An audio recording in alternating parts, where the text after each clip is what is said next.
आइए दोस्तों, आज के इस वीडियो में हम लोग दृष्टि के यूपीपीसीएस टेस्ट नंबर 9 को शुरू करते हैं। इसके पहले दोस्तों हम लोग टेस्ट नंबर 1 से लेकर टेस्ट नंबर 8 तक कंप्लीट कर चुके हैं। जो लोग इन वीडियो को नहीं देखे हैं, इसका प्लेलिस्ट डिस्क्रिप्शन में दे दिया गया है, आप सभी वहां से देख सकते हैं। तो चलिए दोस्तों, हम लोग टेस्ट नंबर 9 को कंटिन्यू करते हैं और इसके एक एक प्रश्नों को व्याख्या सहित इस वीडियो के माध्यम से कंप्लीट प्रश्नों को देखते हैं। आइए सीधे प्रश्नों पर चलते हैं। चलिए पहला प्रश्न देखते हैं। पहला प्रश्न दिया गया है, नई पर्यटन नीति 2022 के संदर्भ में निम्नलिखित में से कौन सा कथन सही है। पहला कथन दिया गया है, इस नीति के तहत प्रभु श्री राम से जुड़े सभी स्थलों को रामायण सर्किट के रूप में विकसित किया जाएगा। वहीं दूसरा कथन है कि इसमें होटलों को उद्योग का दर्जा मिलेगा और पानी, बिजली, संपत्ति कर, सीवरेज कर की दरें भी व्यवसायिक की जगह औद्योगिक होगी। तो देखा जाए दोस्तों, तो इस नीति के तहत ये दोनों कथन सही दिया गया है। इसका राइट ऑप्शन बी सही हो जाएगा। ठीक है।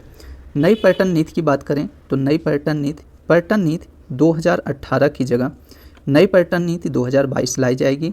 इस पर्यटन नीति के तहत प्रभु श्री राम से जुड़े सभी स्थलों को रामायण सर्किट के रूप में विकसित किया जाएगा और होटलों को उद्योग का दर्जा मिलेगा और पानी, बिजली, संपत्ति कर, सीवरेज कर की दरें भी व्यवसायिक की जगह औद्योगिक होगी। ठीक है, ये दोनों कथन नई पर्यटन नीति के तहत सही है। चलिए अगला प्रश्न देखते हैं।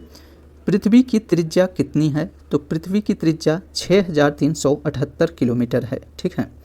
पृथ्वी की बात करें दोस्तों, तो पृथ्वी सूर्य से तीसरा ग्रह है और आकार और द्रव्यमान के मामले में सौरमंडल का 5वां सबसे बड़ा ग्रह है। ठीक है। आकार और द्रव्यमान के मामले में पृथ्वी सौरमंडल का 5वां सबसे बड़ा ग्रह है। ठीक है। चलिए प्रश्न संख्या 3 देखते हैं। तीसरा नंबर प्रश्न दिया गया है, ज्वालामुखियों के संदर्भ में निम्नलिखित में से कौन सा कथन सही है। आइए देखते हैं ज्वालामुखी के संदर्भ में। पहला कथन दिया गया है, शील्ड ज्वालामुखी पृथ्वी के सबसे विशाल ज्वालामुखी हैं। वहीं दूसरा है कि मिश्रित ज्वालामुखी कम विस्फोटक होते हैं। तो ज्वालामुखी के संदर्भ में क्या ये दोनों कथन सही दिया गया है।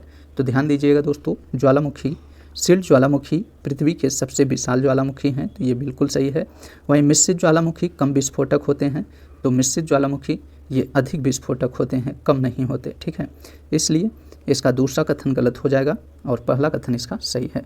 तो इसका राइट ऑप्शन देखेंगे तो इसका राइट ऑप्शन ए सही हो जाएगा। शील्ड ज्वालामुखी पृथ्वी के सबसे विशाल ज्वालामुखी है। ठीक है। चलिए प्रश्न संख्या 4 देखते हैं। निम्नलिखित गुप्त शासकों में से किसने नालंदा विश्वविद्यालय की आधारशिला रखी थी। तो किस गुप्त शासक ने नालंदा विश्वविद्यालय की आधारशिला रखी थी। तो यह कुमारगुप्त प्रथम ने। ठीक है, कुमारगुप्त प्रथम ने नालंदा विश्वविद्यालय की आधारशिला रखी थी। कुमारगुप्त को दोस्तों महेंद्रादित्य के नाम से भी जाना जाता है, इसे भी ध्यान रखिएगा। ठीक। चलिए प्रश्न संख्या 5 देखते हैं। 5वें नंबर के प्रश्न को, निम्नलिखित में से किसने सभी सजीवों को 2 जगत में विभाजित किया था। तो किसने सभी सजीवों को 2 जगत में विभाजित किया था। तो यह कैरोलस लीनियस ने। ठीक है, कैरोलस लीनियस ने सभी सजीवों को 2 जगत में विभाजित किया था। ठीक है। आइए प्रश्न संख्या 6 देखते हैं। निम्नलिखित युग्मों में से कौन सा सही सुमेलित नहीं है। यहाँ जो सही सुमेलित नहीं है उससे बताना है। यहाँ पे भूतापी ऊर्जा के स्थल और उसके राज्य को बताना है। ठीक है। तातापानी भूतापी ऊर्जा ये कहाँ पे स्थित है। तो यह छत्तीसगढ़ में स्थित है, तो बिल्कुल सही है। मणिकरण यह महाराष्ट्र में नहीं होगा, मणिकरण यह छत्तीसगढ़, माफ़ करिएगा, हिमाचल प्रदेश में। ठीक है। मणिकरण की बात किया जाए दोस्तों, यह हिमाचल प्रदेश में स्थित है। कहाँ पे। हिमाचल प्रदेश में। ठीक है। और बक्रेश्वर की बात किया जाए तो यह पश्चिम बंगाल में और तुआ गुजरात में स्थित है। तो इसमें पूछा है कौन सा सही सुमेलित नहीं है, तो इसका राइट ऑप्शन बी सही हो जाएगा। ठीक है। मणिकरण महाराष्ट्र में नहीं होगा, हिमाचल प्रदेश में है। ठीक है। चलिए आइए दोस्तों प्रश्न संख्या 7 देखते हैं। दिल्ली सल्तनत के निम्नलिखित राजवंशों को कालानुक्रम में व्यवस्थित कीजिए। दिल्ली सल्तनत की बात किया जाए तो इस पे दोस्तों सबसे पहला वंश तो गुलाम वंश था, जिसे ममलूक वंश भी कहते हैं। गुलाम वंश का शासनकाल 1206 से लेकर 1290 तक रहा। उसके बाद खिलजी वंश का शासनकाल आता है। खिलजी वंश का शासनकाल 1290 से लेकर 1320 तक रहता है। खिलजी वंश के शासनकाल के बाद तुगलक वंश का शासनकाल आता है। तुगलक वंश का शासनकाल 1320 से लेकर 1414 तक रहता है। तुगलक वंश के शासनकाल के बाद सैयद वंश का शासनकाल आता है, जिसका शासनकाल 1414 से लेकर 1451 तक रहता है। फिर उसके बाद सबसे अंतिम शासक लोदी वंशों का रहता है। लोदी वंशों का शासनकाल 1451 से लेकर 1526 तक चलता है। ठीक है, 1526 जो पहला पानीपत हुआ था उस समय तक इनका शासनकाल रहता है। तो इनके दिए गए ऑप्शनों में क्रम देखेंगे दोस्तों तो सबसे पहले खिलजी वंश आता है, फिर तुगलक वंश, फिर सैयद वंश, फिर लोदी वंश का। तो इसका राइट ऑप्शन बी सही हो जाएगा। ठीक है, तो दिल्ली सल्तनत पे पहला शासन किसने किया था, किस वंशों का था, तो गुलाम वंशों का था, जिसे मुमलुक वंश के भी नाम से जाना जाता है। इसका शासनकाल 1206 से लेकर 1290 तक रहा। फिर गुलाम वंशों के बाद खिलजी वंश का शासनकाल आता है, जिसका शासनकाल 1290 से लेकर 1320 तक रहता है। फिर उसके बाद तुगलक वंश का शासनकाल आता है 1320 से लेकर 1414 तक। फिर सैयद वंश का शासनकाल आता है 1414 से 1451 तक। और लास्ट में अंतिम वंश लोदी वंश शासन करता है दिल्ली सल्तनत पर, जिसका शासनकाल 1451 से लेकर 1526 प्रथम पानीपत के युद्ध तक चलता है। ठीक है, उसके बाद मुग़ल सल्तनत का काल शुरू हो जाता है। तो इतने पॉइंट को आप सभी ध्यान रखिएगा, यहाँ से प्रश्न बार बार रिपीट होते रहते हैं। तो चलिए दोस्तों हम लोग नेक्स्ट क्वेश्चन देखते हैं। प्रश्न संख्या 8 है कि अरिट्टापट्टी जैव विविधता विरासत स्थल निम्नलिखित में से किस राज्य में स्थित है। तो बताइए, अरिट्टापट्टी जैव विविधता विरासत स्थल किस राज्य में स्थित है, तो यह तमिलनाडु में स्थित है। ठीक है, अरिट्टापट्टी जैव विविधता विरासत स्थल की बात किया जाए दोस्तों तो यह तमिलनाडु का पहला और भारत का 35वां जैव विविधता विरासत स्थल घोषित किया गया है। ये बहुत इंपॉर्टेंट क्वेश्चन है, इसे आप सभी रट के रखिएगा, आने वाले एग्जाम में यह प्रश्न आपको मिल सकता है। ठीक है, तो अरिट्टापट्टी जैव विविधता विरासत स्थल किस राज्य में है, तो तमिलनाडु में है, जो तमिलनाडु का पहला और भारत का 35वां जैव विविधता विरासत स्थल घोषित किया गया है। चलिए प्रश्न संख्या 9 देखते हैं। संसद के संदर्भ में निम्नलिखित कथनों पर विचार कीजिए। आइए संसद के संदर्भ में इन कथनों को देखते हैं। पहला कथन दिया गया है, अनिश्चित काल हेतु स्थगन का अर्थ है संसद की बैठक को अनिश्चित काल के लिए समाप्त करना। क्या यह कथन सही है, तो बिल्कुल सही है। अनिश्चित काल का अर्थ ही हुआ कि अनिश्चित काल के लिए समाप्त करना। ठीक, वहीं दूसरा कथन दिया गया है कि संविधान ने संसद में कार्य करने के लिए कोई भाषा घोषित नहीं की है। क्या यह सही बात है कि संसद में कार्य करने के लिए कोई भाषा नहीं है, तो बिल्कुल नहीं। संसद में कार्य करने के लिए 2 भाषा है। कौन कौन सा, तो हिंदी और अंग्रेजी है। ठीक है, हिंदी और अंग्रेजी ये 2 भाषाएं संसद में कार्य करने के लिए इन दो भाषाओं को घोषित किया गया है। ठीक है, तो इसलिए दूसरा कथन यह गलत हो जाएगा। तीसरा कथन दिया है, अब तक संसद के दोनों सदनों के केवल 3 संयुक्त सत्र हुए हैं। तो बिल्कुल सही है, अब तक संसद के केवल 3 संयुक्त सत्र हुए हैं। ये तीनों संयुक्त सत्र किस लिए हुए थे, तो ध्यान रखिएगा दोस्तों। पहला दहेज निषेध विधेयक के लिए 1960 में संयुक्त बैठक हुई थी, उसके बाद बैंकिंग सेवा आयोग के लिए 1977 में, और तीसरा था आतंकवाद निवारण विधेयक 2002 के लिए। इन तीनों संयुक्त सत्र के, इन तीनों विधेयक के लिए संसद के संयुक्त सत्र बुलाए गए थे। ठीक है, तो ये बिल्कुल सही है तीसरा कथन। वहीं चौथा कथन दिया गया है कि संविधान के अनुच्छेद 80 से लेकर 123 तक संसद से संबंधित है। तो क्या संसद से अनुच्छेद 80 से लेकर 123 तक है, तो ध्यान रखिएगा। संसद की बात किया जाए तो यह भाग 5 में, संसद का जिक्र भाग 5 में अनुच्छेद 79 से लेकर 122 तक है। ठीक है, 79 से लेकर 122 तक है। तो ये कथन चौथा इसका गलत हो जाएगा। तो इसमें पूछा है कौन सा कथन सही है, तो इसमें पहला और तीसरा कथन सही है। इसका राइट ऑप्शन सी सही हो जाएगा। ठीक है, तो संसद किस अनुच्छेद तक है, तो संसद अनुच्छेद 79 से लेकर अनुच्छेद 122 तक संसद का जिक्र किया गया है। ठीक है, जो भाग 5 के अंतर्गत आता है। चलिए प्रश्न संख्या 10 देखते हैं। पारिस्थितिकी अनुक्रमण के संदर्भ में निम्नलिखित में से कौन सा कथन सही है। पहला कथन दिया गया है कि अनुक्रमण के अंतिम चरण को चरम समुदाय कहा जाता है। वहीं दूसरा कथन है, जब अनुक्रमण बाह्य कारकों द्वारा किया जाता है तो इसे स्वजनित अनुक्रमण कहते हैं। तो इसमें कौन सा कथन सही है, तो ध्यान रखिएगा दोस्तों। पारिस्थितिकी अनुक्रमण के संदर्भ में पहला कथन बिल्कुल सही है, अनुक्रमण के अंतिम चरण को चरम समुदाय कहा जाता है। वहीं दूसरा कथन इसका गलत दिया गया है। दूसरे कथन क्यों गलत है, तो इसे ध्यान रखिएगा दोस्तों। जब अनुक्रमण बाह्य कारकों द्वारा किया जाता है तो इसे स्वजनिक अनुक्रमण नहीं कहते हैं, इसे एलोजेनिक अनुक्रमण कहते हैं। क्या कहते हैं, तो एलोजेनिक अनुक्रमण,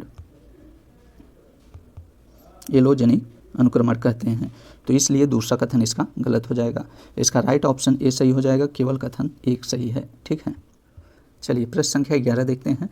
तुहफात उल मुहाइद्दीन प्रकाशित किया गया था, तो बताइए किसके द्वारा यह प्रकाशित किया गया था। तो तुहफात उल मुहाइद्दीन यह राजा राम मोहन राय के द्वारा प्रकाशित किया गया था। ठीक है, राजा राम मोहन राय की बात करें दोस्तों, तो राजा राम मोहन राय आधुनिक भारत के पुनर्जागरण के जनक थे। वे एक समाज सुधारक थे जिन्होंने भारत में ज्ञानोदय एवं उदार सुधारवादी आधुनिकीकरण के युग की शुरुआत की थी। ठीक है, राजा राम मोहन राय के द्वारा दोस्तों, इसे ध्यान रखिएगा, 1814 में आत्मीय सभा की स्थापना और 1825 में वेदांत कॉलेज की स्थापना की गई थी। ठीक है, इतने पॉइंट को आप सभी ध्यान रखिएगा। चलिए प्रश्न संख्या 12 देखते हैं। निम्नलिखित में से किसने साइलेंट स्प्रिंग नामक पुस्तक लिखी थी। तो साइलेंट स्प्रिंग नामक पुस्तक ये रसेल कार्सन ने लिखी थी। रसेल कार्सन के द्वारा साइलेंट स्प्रिंग नामक पुस्तक लिखी गई थी। साइलेंट स्प्रिंग पुस्तक यह एक पर्यावरण विज्ञान की पुस्तक है। ठीक है, चलिए प्रश्न संख्या 13 देखते हैं, 13 नंबर प्रश्न को। सागर नीतल प्रसरण सिद्धांत किसने प्रतिपादित किया था। तो सागर नीतल प्रसरण सिद्धांत किसके द्वारा प्रतिपादित किया गया था। तो यह हैरी हेस के द्वारा प्रतिपादित किया गया था। ठीक है, यह सिद्धांत हैरी हेस के द्वारा दिया गया था। वहीं अल्फ्रेड वेगनर की बात करें दोस्तों, तो अल्फ्रेड वेगनर के अनुसार महाद्वीपीय विस्थापन सिद्धांत दिया गया था। ठीक है, ये काफ़ी इंपॉर्टेंट क्वेश्चन है, कई बार यह प्रश्न पूछा गया है, तो इसे ध्यान रखिएगा। चलिए प्रश्न संख्या 14 देखते हैं। निम्नलिखित में से किसे प्रोटीन संश्लेषण का स्थान कहा जाता है। तो बताइए किसे प्रोटीन संश्लेषण का स्थान कहा जाता है। तो देखिए इसमें राइबोसोम को, ठीक है, राइबोसोम को प्रोटीन संश्लेषण का स्थान कहा जाता है। राइबोसोम की बात करें दोस्तों, तो राइबोसोम को कोशिका की प्रोटीन फैक्ट्री भी कहा जाता है। ठीक है, चलिए प्रश्न संख्या 15 देखते हैं। प्रश्न संख्या 15 दिया गया है कि विशेष रूप से कमजोर जनजाति समूहों की अधिकतम संख्या निम्नलिखित में से किस राज्य में पाई जाती है। तो विशेष रूप से कमजोर जनजाति समूहों की अधिकतम संख्या किस राज्य में पाई जाती है। तो यह उड़ीसा में पाई जाती है। ठीक है, उड़ीसा में सबसे ज़्यादा इन जनजातियों की संख्या पाई जाती है। उसके बाद दोस्तों आंध्र प्रदेश में, फिर झारखंड और बिहार में पाई जाती हैं। ठीक है, चलिए प्रश्न संख्या 16 देखते हैं। फिरोज शाह तुगलक के शासनकाल में खैराज और ज़कात क्या थे। तो देखिए दोस्तों, खैराज और ज़कात फिरोज शाह तुगलक के समय में एक कर थे। ठीक है, फिरोज शाह तुगलक की बात किया जाए तो इसने इस्लामी कानून के आधार पर कुल 4 कर लगाए थे। ये 4 कर कौन कौन से थे। तो एक था इसमें खैराज कर, यह भूमि कर थी, खैराज कर यह एक भूमि कर था। और दूसरा था ज़कात, जो एक मुसलमानों के धार्मिक उद्देश्यों के लिए यह कर लिया जाता था। तीसरा कर था खम, यह लूट का कर था। और चौथा था जजिया कर, यह गैर मुसलमानों से लिया जाता था। ठीक है, ये 4 कर फिरोज शाह तुगलक के द्वारा इस्लामी कानून के अनुसार लगाए गए थे। ठीक है, चलिए प्रश्न संख्या 17 देखते हैं।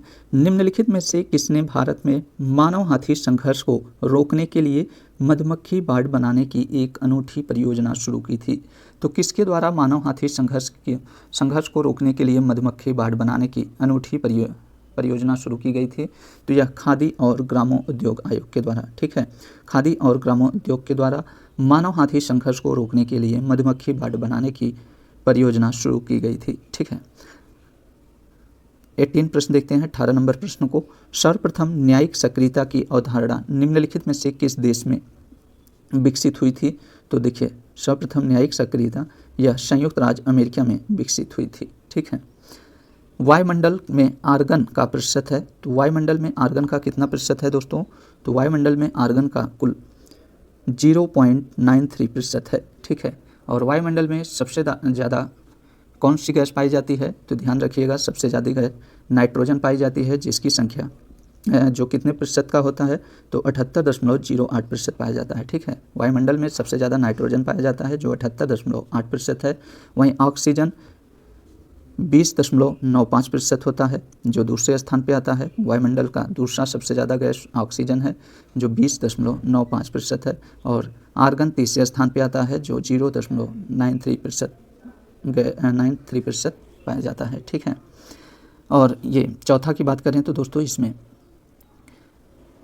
नियान होता है 0.0018% है। ठीक है, चलिए अगला देखते हैं हम लोग। सूची 1 सूची 2 को सुमेलित कीजिए।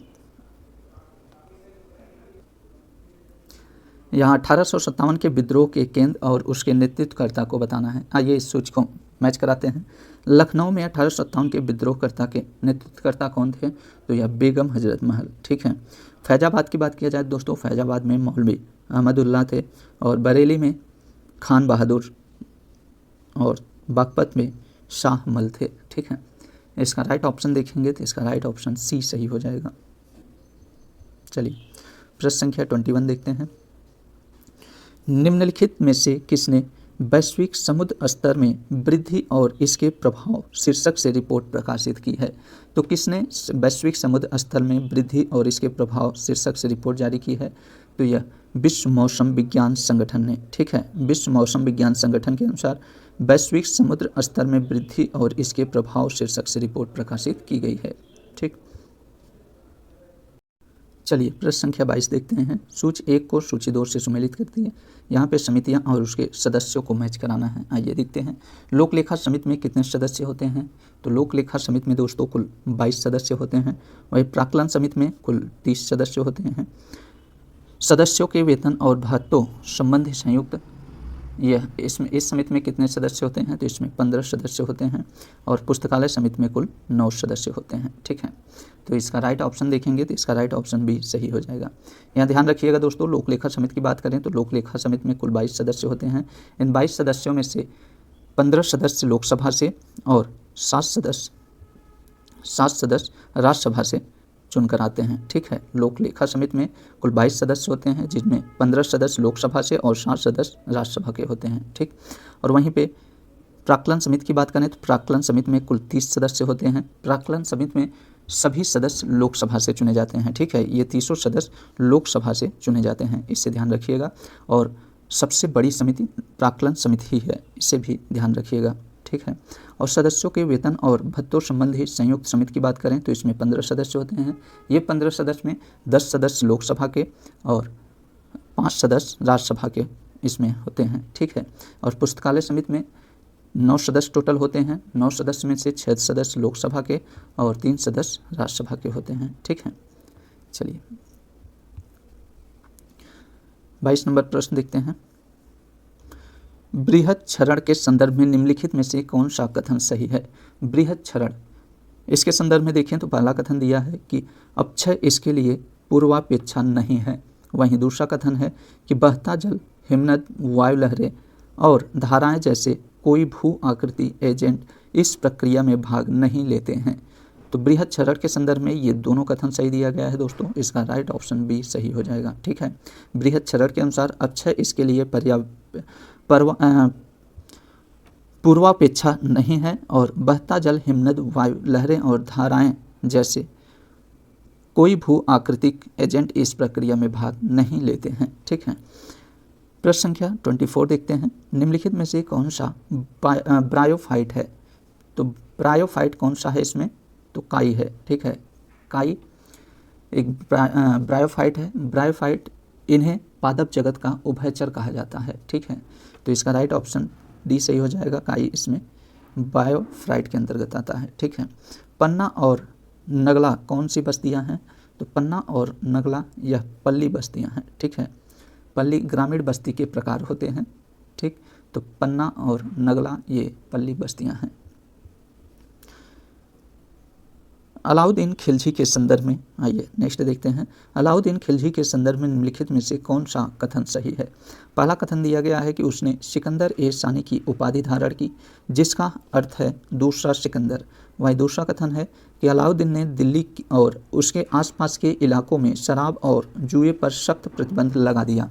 तो अलाउद्दीन खिलजी के संदर्भ में क्या यह कथन दोनों सही है? तो बिल्कुल सही है। अलाउद्दीन खिलजी के संदर्भ में ये दोनों कथन सही है। अलाउद्दीन खिलजी ने सिकंदर ए सानी की उपाधि धारण की थी, जिसका अर्थ है कि दूसरा सिकंदर, और अलाउद्दीन खिलजी ने दिल्ली के आसपास के इलाकों में शराब और जुए पर सख्त प्रतिबंध लगा दिया था। ठीक है। इसका पहला और दूसरा दोनों कथन सही है। इसका राइट ऑप्शन बी सही हो जाएगा। ठीक है। चलिए प्रश्न संख्या 27 देखते हैं। ईट राइट स्टेशन सर्टिफिकेट के संदर्भ में निम्नलिखित में से कौन सा कथन सही है? पहला कथन दिया गया है कि यह भारतीय खाद्य सुरक्षा और मानक प्राधिकरण द्वारा सम्मानित किया जाता है। वहीं दूसरा कथन है यह सर्टिफिकेट रेलवे और बस स्टेशनों को दिया जाता है। तो देखिए दोस्तों, ईट राइट स्टेशन सर्टिफिकेट की बात किया जाए तो यह भारतीय खाद्य सुरक्षा और मानक प्राधिकरण द्वारा सम्मानित किया जाता है, तो यह बिल्कुल सही है। और यह सर्टिफिकेट रेलवे और बस स्टेशनों को दिया जाता है, तो इसमें बस स्टेशनों को नहीं दिया जाता है, यह केवल रेलवे स्टेशनों को दिया जाता है, इसलिए इसका दूसरा कथन गलत हो जाएगा। ठीक है, तो इसका राइट ऑप्शन ए सही होगा, केवल कथन एक सही है। ठीक है, अभी हाल ही में दोस्तों ईट राइट स्टेशन सर्टिफिकेट का पुरस्कार किसे दिया गया है, तो भोपाल रेलवे स्टेशन को। नवंबर 2022 में भोपाल रेलवे स्टेशन को ईट राइट स्टेशन सर्टिफिकेट दिया गया है। ठीक है, इसे ध्यान रखिएगा, काफ़ी इंपॉर्टेंट प्रश्न है यह। चलिए प्रश्न संख्या 28 देखते हैं। संविधान का कौन सा भाग अधिकरण से संबंधित प्रावधानों से संबंध रखता है? तो संविधान का कौन सा भाग है जो अधिकरण से संबंधित प्रावधानों से संबंध रखता है? तो यह भाग 14A है। ठीक है, इसका राइट ऑप्शन ए सही हो जाएगा, भाग 14A अधिकरण से संबंधित है। वहीं भाग 20 की बात किया जाए दोस्तों, भाग 20 के अंतर्गत संविधान संशोधन है जो आर्टिकल 368 के अंतर्गत आता है। ठीक है, संविधान संशोधन अनुच्छेद 368 में दिया गया है। वहीं भाग 13 की बात किया जाए तो इसके अंतर्गत भारत के राज्य क्षेत्र के भीतर व्यापार, वाणिज्य एवं समागम है। और भाग 14 के अंतर्गत, माफ करिएगा, ये भाग 16 है। भाग 16 के अंतर्गत कुछ वर्गों के संबंध में विशेष उपबंध दिया गया है। ठीक है, चलिए अगला देखते हैं हम लोग 29 नंबर प्रश्न को। सूची 1 को सूची 2 से सुमेलित कीजिए। यहाँ पे राष्ट्रीय उद्यान और उसके राज्य को बताना है। अंशी राष्ट्रीय उद्यान किस राज्य में स्थित है? तो अंशी राष्ट्रीय उद्यान ये कर्नाटक में स्थित है। इंद्रावती राष्ट्रीय उद्यान यह छत्तीसगढ़ में स्थित है। इटांकी राष्ट्रीय उद्यान नागालैंड में, और गोविंदी राष्ट्रीय उद्यान यह तमिलनाडु में स्थित है। तो ये सभी सुमेलित हैं, इसका राइट ऑप्शन बी सही हो जाएगा। ठीक है, 30 नंबर प्रश्न देखते हैं। 30 नंबर प्रश्न दिया गया है, नादिर शाह ने किस मुगल शासक के शासनकाल में भारत पर आक्रमण किया था? तो नादिर शाह ने किस मुगल शासन के शासनकाल में आक्रमण किया था? तो यह मोहम्मद शाह के। ठीक है, नादिर शाह ने मोहम्मद शाह के शासनकाल में आक्रमण किया था। ठीक है, चलिए प्रश्न संख्या 31 देखते हैं। 10% नियम की अवधारणा दी गई थी, तो किसके द्वारा 10% नियम की अवधारणा दी गई थी? तो यह रेमंड लिंडमैन के द्वारा। ठीक है, रेमंड लिंडमैन के द्वारा 10% नियम की अवधारणा दी गई थी। ये 10% नियम क्या है? तो यह दोस्तों एक पोषी स्तर से दूसरे पोषी स्तर तक ऊर्जा के हस्तांतरण का नियम है। ठीक है, जो रेमंड लिंडमैन द्वारा दी गई है। चलिए 32 देखते हैं। ट्रेड यूनियनों के संदर्भ में निम्नलिखित में से कौन सा कथन सही है? ट्रेड यूनियनों के संदर्भ में बात किया जाए दोस्तों, पहला कथन दिया गया है, वे प्रत्यक्ष या अप्रत्यक्ष रूप से विभिन्न राजनीतिक दलों से जुड़े हुए थे। ऑल इंडिया, दूसरा कथन है कि all India trade union Congress की स्थापना वर्ष 1920 में हुई थी। तो ट्रेड यूनियनों के संदर्भ में देखेंगे तो ये दोनों कथन सही है। तो ट्रेड यूनियन वे प्रत्यक्ष और अप्रत्यक्ष रूप से विभिन्न राजनीतिक दलों से जुड़े थे। वे औद्योगिक समितियों की मांगों के लिए आवाज़ उठाते थे। ठीक है, और all India trade union Congress की स्थापना वर्ष 1920 में हुई थी, जिसके पहले अध्यक्ष लाला लाजपत राय थे। ठीक है, इससे ध्यान रखिएगा। तो इसका राइट ऑप्शन देखेंगे तो इसका राइट ऑप्शन बी सही हो जाएगा। ठीक है, निम्नलिखित में से कौन सा एक निक्षेपण स्थलाकृति नहीं है? तो निक्षेपण स्थलाकृति कौन सा इसमें नहीं है? तो देखिए इसमें सर्क जो होता है यह निक्षेपण स्थलाकृति के अंतर्गत नहीं आता है। सर्क ये अपरदनात्मक भू आकृति के अंतर्गत आता है। ठीक है, वही निक्षेपण स्थलाकृति की बात किया जाए तो इसमें स्टैलेग्माइट और जलोढ़ पंख और मोरेन ये सभी इसके अंतर्गत आते हैं। ठीक, चलिए प्रश्न संख्या 34 देखते हैं। प्रश्न संख्या 34 दिया है, निम्नलिखित में से कौन सा पाचन तंत्र का विकार है? तो पाचन तंत्र का विकार देखिए, इसमें अतिसार, पीलिया,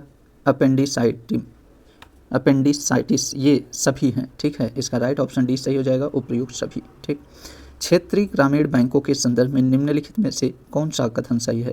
क्षेत्रीय ग्रामीण बैंकों के संदर्भ में सही कथन बताना है। आइए देखते हैं। पहला कथन दिया गया है, यह आरआरबी अर्थात क्षेत्रीय ग्रामीण बैंकों बैंक अधिनियम 1976 के तहत स्थापित किया गया था।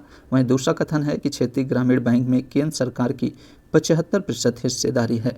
तो देखिए दोस्तों, केंद्रीय क्षेत्रीय ग्रामीण बैंकों की बात करें तो इसमें यह अधिनियम 1976 के तहत स्थापित किया गया था, तो यह बिल्कुल सही है।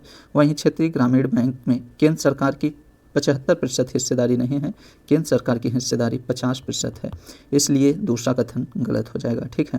क्षेत्रीय ग्रामीण बैंकों की बात करें दोस्तों तो इसमें केंद्र सरकार की 50% हिस्सेदारी, राज्य सरकार की 15% हिस्सेदारी और प्रायोजक बैंक की 35% हिस्सेदारी होती है क्षेत्रीय ग्रामीण बैंकों में। ठीक है।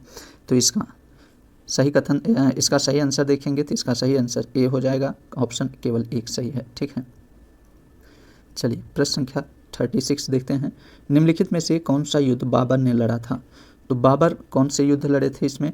तो देखिए, इसमें खानवा का युद्ध, चंदेरी का युद्ध, घाघरा का युद्ध, उपयुक्त सभी ये युद्ध बाबर के द्वारा लड़ा गया था। ठीक है।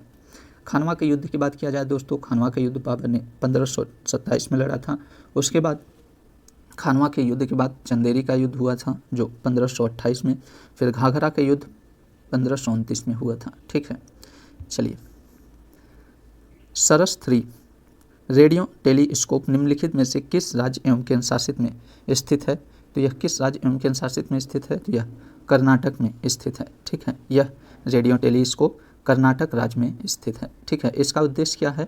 तो इसका उद्देश्य दोस्तों भारत में एक ऐसी सटीक रेडियो टेलीस्कोप का डिजाइन, निर्माण और स्थापना करना है जिससे प्रारंभिक ब्रह्मांड में विकसित तारों और आकाशगंगाओं से संबंधित रेडियो तरंग संकेतों का पता लगाया जा सके। ठीक है। चलिए प्रश्न संख्या 38 देखते हैं। यहाँ पे कथन और कारण के प्रश्न दिए गए हैं। ये देखते हैं। कथन दिया गया है कि गुजराल सिद्धांत के अनुसार किसी भी देश को दूसरे देश के आंतरिक मामलों में हस्तक्षेप नहीं करना चाहिए। वही कारण है कि यह 1966 में प्रकाशित किया गया था। तो कथन और कारण में देखा जाए दोस्तों, कथन इसका बिल्कुल सही है। गुजराल सिद्धांत के अनुसार किसी भी देश को दूसरे देश के आंतरिक मामलों में हस्तक्षेप नहीं करना चाहिए। और यह प्रतिपादित कब किया गया था? तो 1966 में नहीं प्रतिपादित किया गया था, इसे 1996 में प्रतिपादित किया गया था, इसलिए कारण इसका गलत हो जाएगा। इसका कथन सही है जबकि कारण गलत है। इसका राइट ऑप्शन बी सही हो जाएगा। ठीक है। यहाँ ध्यान रखिएगा दोस्तों, गुजराल सिद्धांत की बात करें तो गुजराल सिद्धांत का प्रतिपादन 1996 में विदेश नीति में एक मील का पत्थर है। गुजराल सिद्धांत भारत की विदेश नीति में एक मील का पत्थर है जिसे 1996 में देवगौड़ा सरकार में तत्कालीन विदेश मंत्री आई.के. गुरजाल द्वारा प्रतिपादित और शुरू किया गया था। ठीक है। यह सिद्धांत अपने निकटतम पड़ोसियों के साथ भारत के विदेशी संबंधों के संचालन का मार्गदर्शन करने के लिए एक 5 सूत्री रोड मैप है। ठीक है। चलिए प्रश्न संख्या 39 देखते हैं। निम्नलिखित पर्यावरणीय प्रोटोकॉल पर विचार कीजिए और उन्हें कालानुक्रम व्यवस्थित कीजिए। आइए पर्यावरणीय प्रोटोकॉल को देखते हैं। मॉन्ट्रियल प्रोटोकॉल की बात किया जाए दोस्तों, मॉन्ट्रियल प्रोटोकॉल यह 1987 में अपनाया गया था। कार्टेजेना इसे वर्ष 2000 में अपनाया गया था। नागोया को वर्ष 2010 में। और क्योटो प्रोटोकॉल की बात करें तो दोस्तों क्योटो प्रोटोकॉल को कब अपनाया गया था? इसे 1997 में अपनाया गया था। ठीक है। इसके क्रम को देखेंगे तो इसका राइट ऑप्शन डी सही हो जाएगा। ठीक है। ध्यान रखिएगा दोस्तों, मॉन्ट्रियल प्रोटोकॉल को 15 सितंबर 1987 में, कार्टाजेना को 29 जनवरी 2000 को और नागोया को 2010 में और क्योटो प्रोटोकॉल को इसे 1997 में अपनाया गया था। ठीक है। चलिए अगला देखते हैं। पुर्तगालियों द्वारा नियोजित कार्टज प्रणाली क्या है? तो कार्टज प्रणाली, पुर्तगालियों का कार्टज प्रणाली यह व्यापार लाइसेंस थी। ठीक है दोस्तों, पुर्तगालियों की कार्टज प्रणाली एक व्यापार लाइसेंस थी। 16वीं शताब्दी के दौरान पुर्तगालियों द्वारा 16वीं शताब्दी के दौरान हिंद महासागर में पुर्तगालियों द्वारा जारी किया गया एक नौसेना व्यापार लाइसेंस या पास था। ठीक है, कार्टर प्रणाली पुर्तगालियों द्वारा एक लाइसेंस या पास था। ठीक है, चलिए अगला देखते हैं। कार्बन पृथक्करण के संदर्भ में निम्नलिखित में से कौन सा कथन सही है? तो कार्बन पृथक्करण के संदर्भ में देखेंगे तो पहला कथन दिया गया है, यह पौधों, मिट्टी, भूगर्भीय संरचनाओं तथा महासागर में कार्बन का अल्पकालिक स्टोरेज है।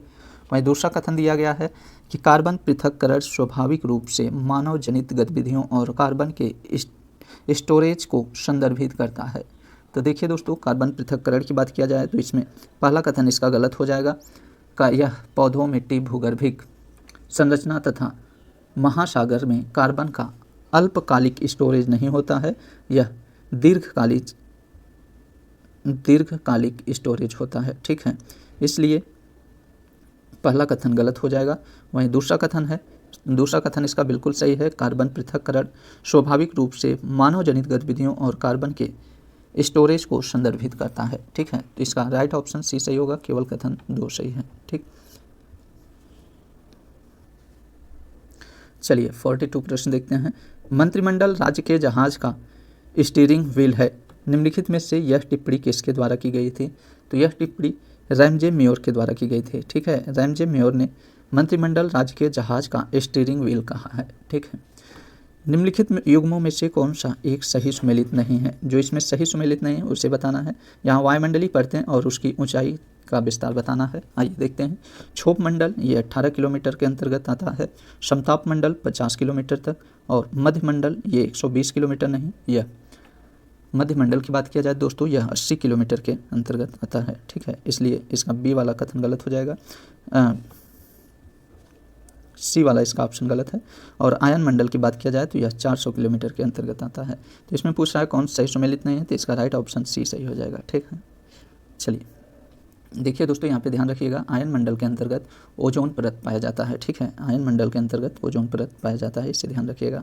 और क्षोभ मंडल यह वायुमंडल का सबसे निचला स्तर है। ठीक, चलिए अगला देखते हैं।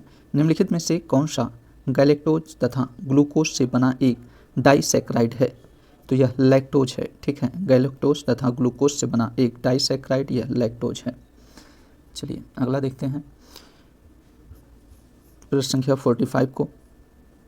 सारफेसी अधिनियम निम्नलिखित में से किस वर्ष अधिनियमित किया गया था? सारफेसी अधिनियम किस वर्ष अधिनियमित किया गया था? तो यह वर्ष 2002 में। ठीक, शेरशाह सूरी के प्रशासन में बरीद ए मुमालिक था। तो क्या था यह खुफिया विभाग के प्रमुख था। ठीक है, बरीद ए मुमालिक यह खुफिया विभाग के प्रमुख था। ठीक है, चलिए अगला देखते हैं। समीक्षा करने के लिए अमरजीत सिन्हा समिति का गठन किया गया था। तो किसकी समीक्षा करने के लिए अमरजीत सिन्हा समिति का गठन किया गया था? तो यह मनरेगा की समीक्षा करने के लिए अमरजीत सिन्हा का गठन किया गया था।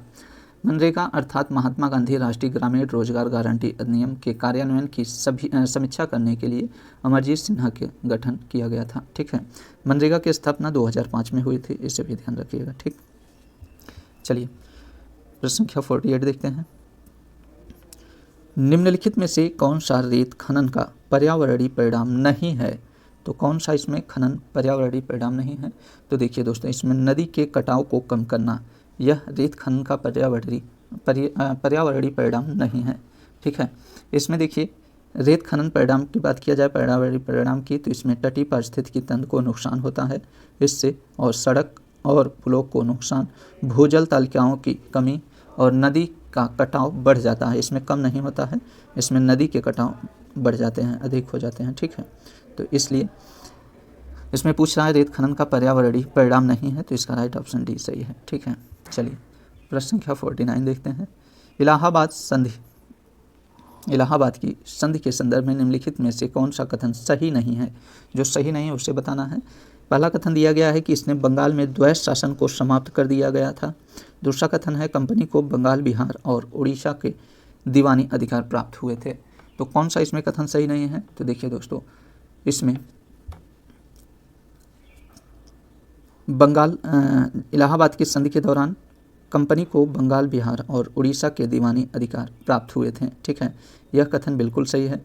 और बंगाल में द्वैत शासन समाप्त हुआ था, तो यह कथन गलत है। तो इसका राइट ऑप्शन ए सही हो जाएगा, केवल कथन एक सही है। ठीक है। इलाहाबाद की संधि की बात किया जाए तो इलाहाबाद की संधि 2 संधि हुई थी। पहला संधि के अंतर्गत 12 अगस्त 1765 में हुई थी, जो रॉबर्ट क्लाइव और मुगल सम्राट शाह आलम और बंगाल के नवाब निजामुद्दीन दौला के बीच हुई थी। ठीक है। वहीं दूसरी संधि 16 अगस्त 1765 में हुई थी। ठीक है।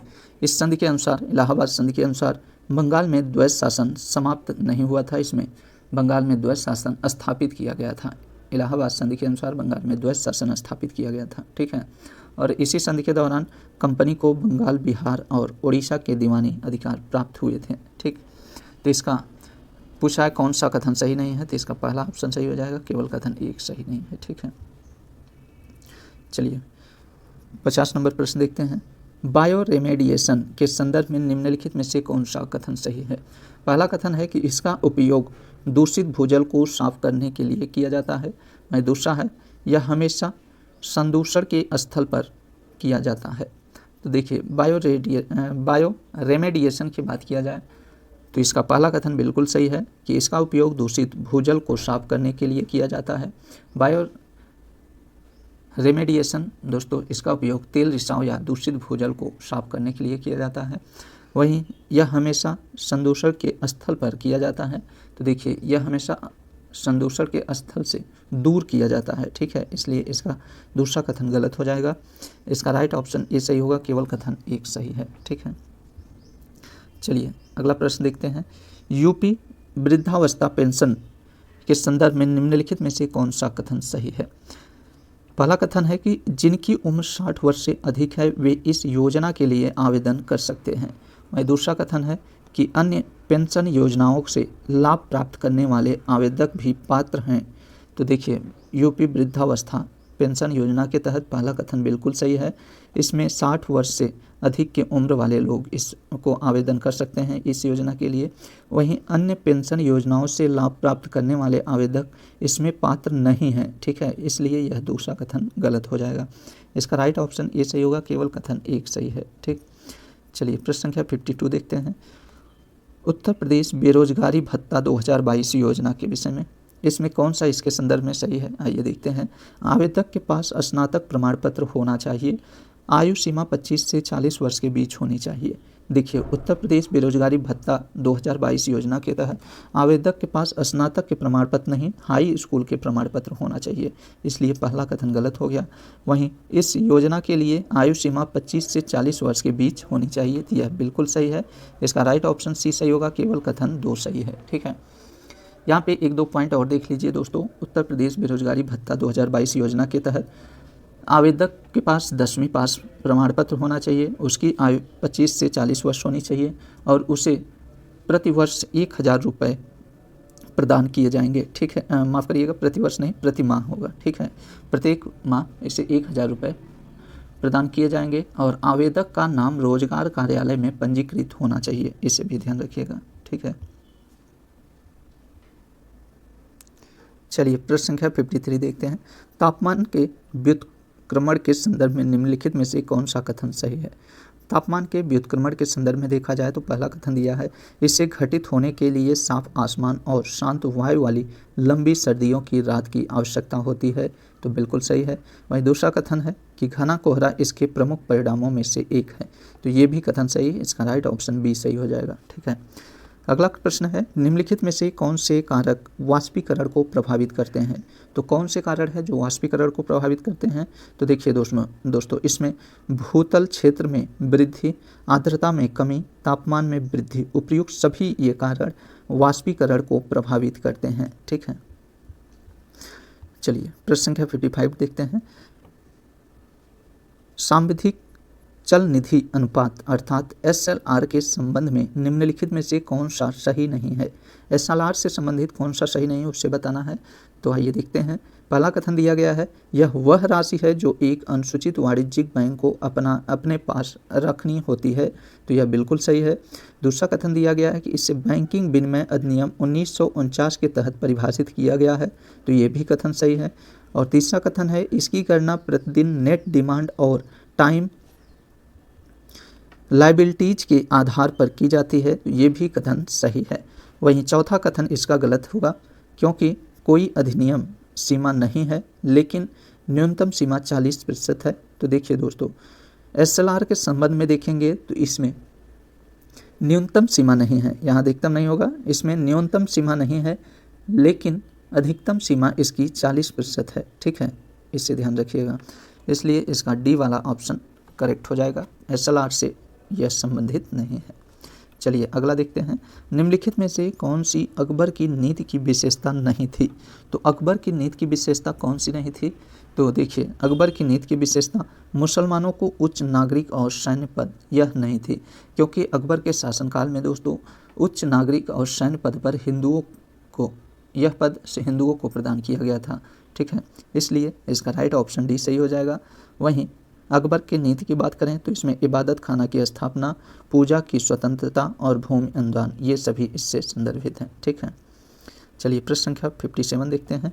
जब बाह्य बल बढ़ा दिया जाता है तो एक ऐसी अवस्था आती है जब शरीर गति की स्थिति में होता है।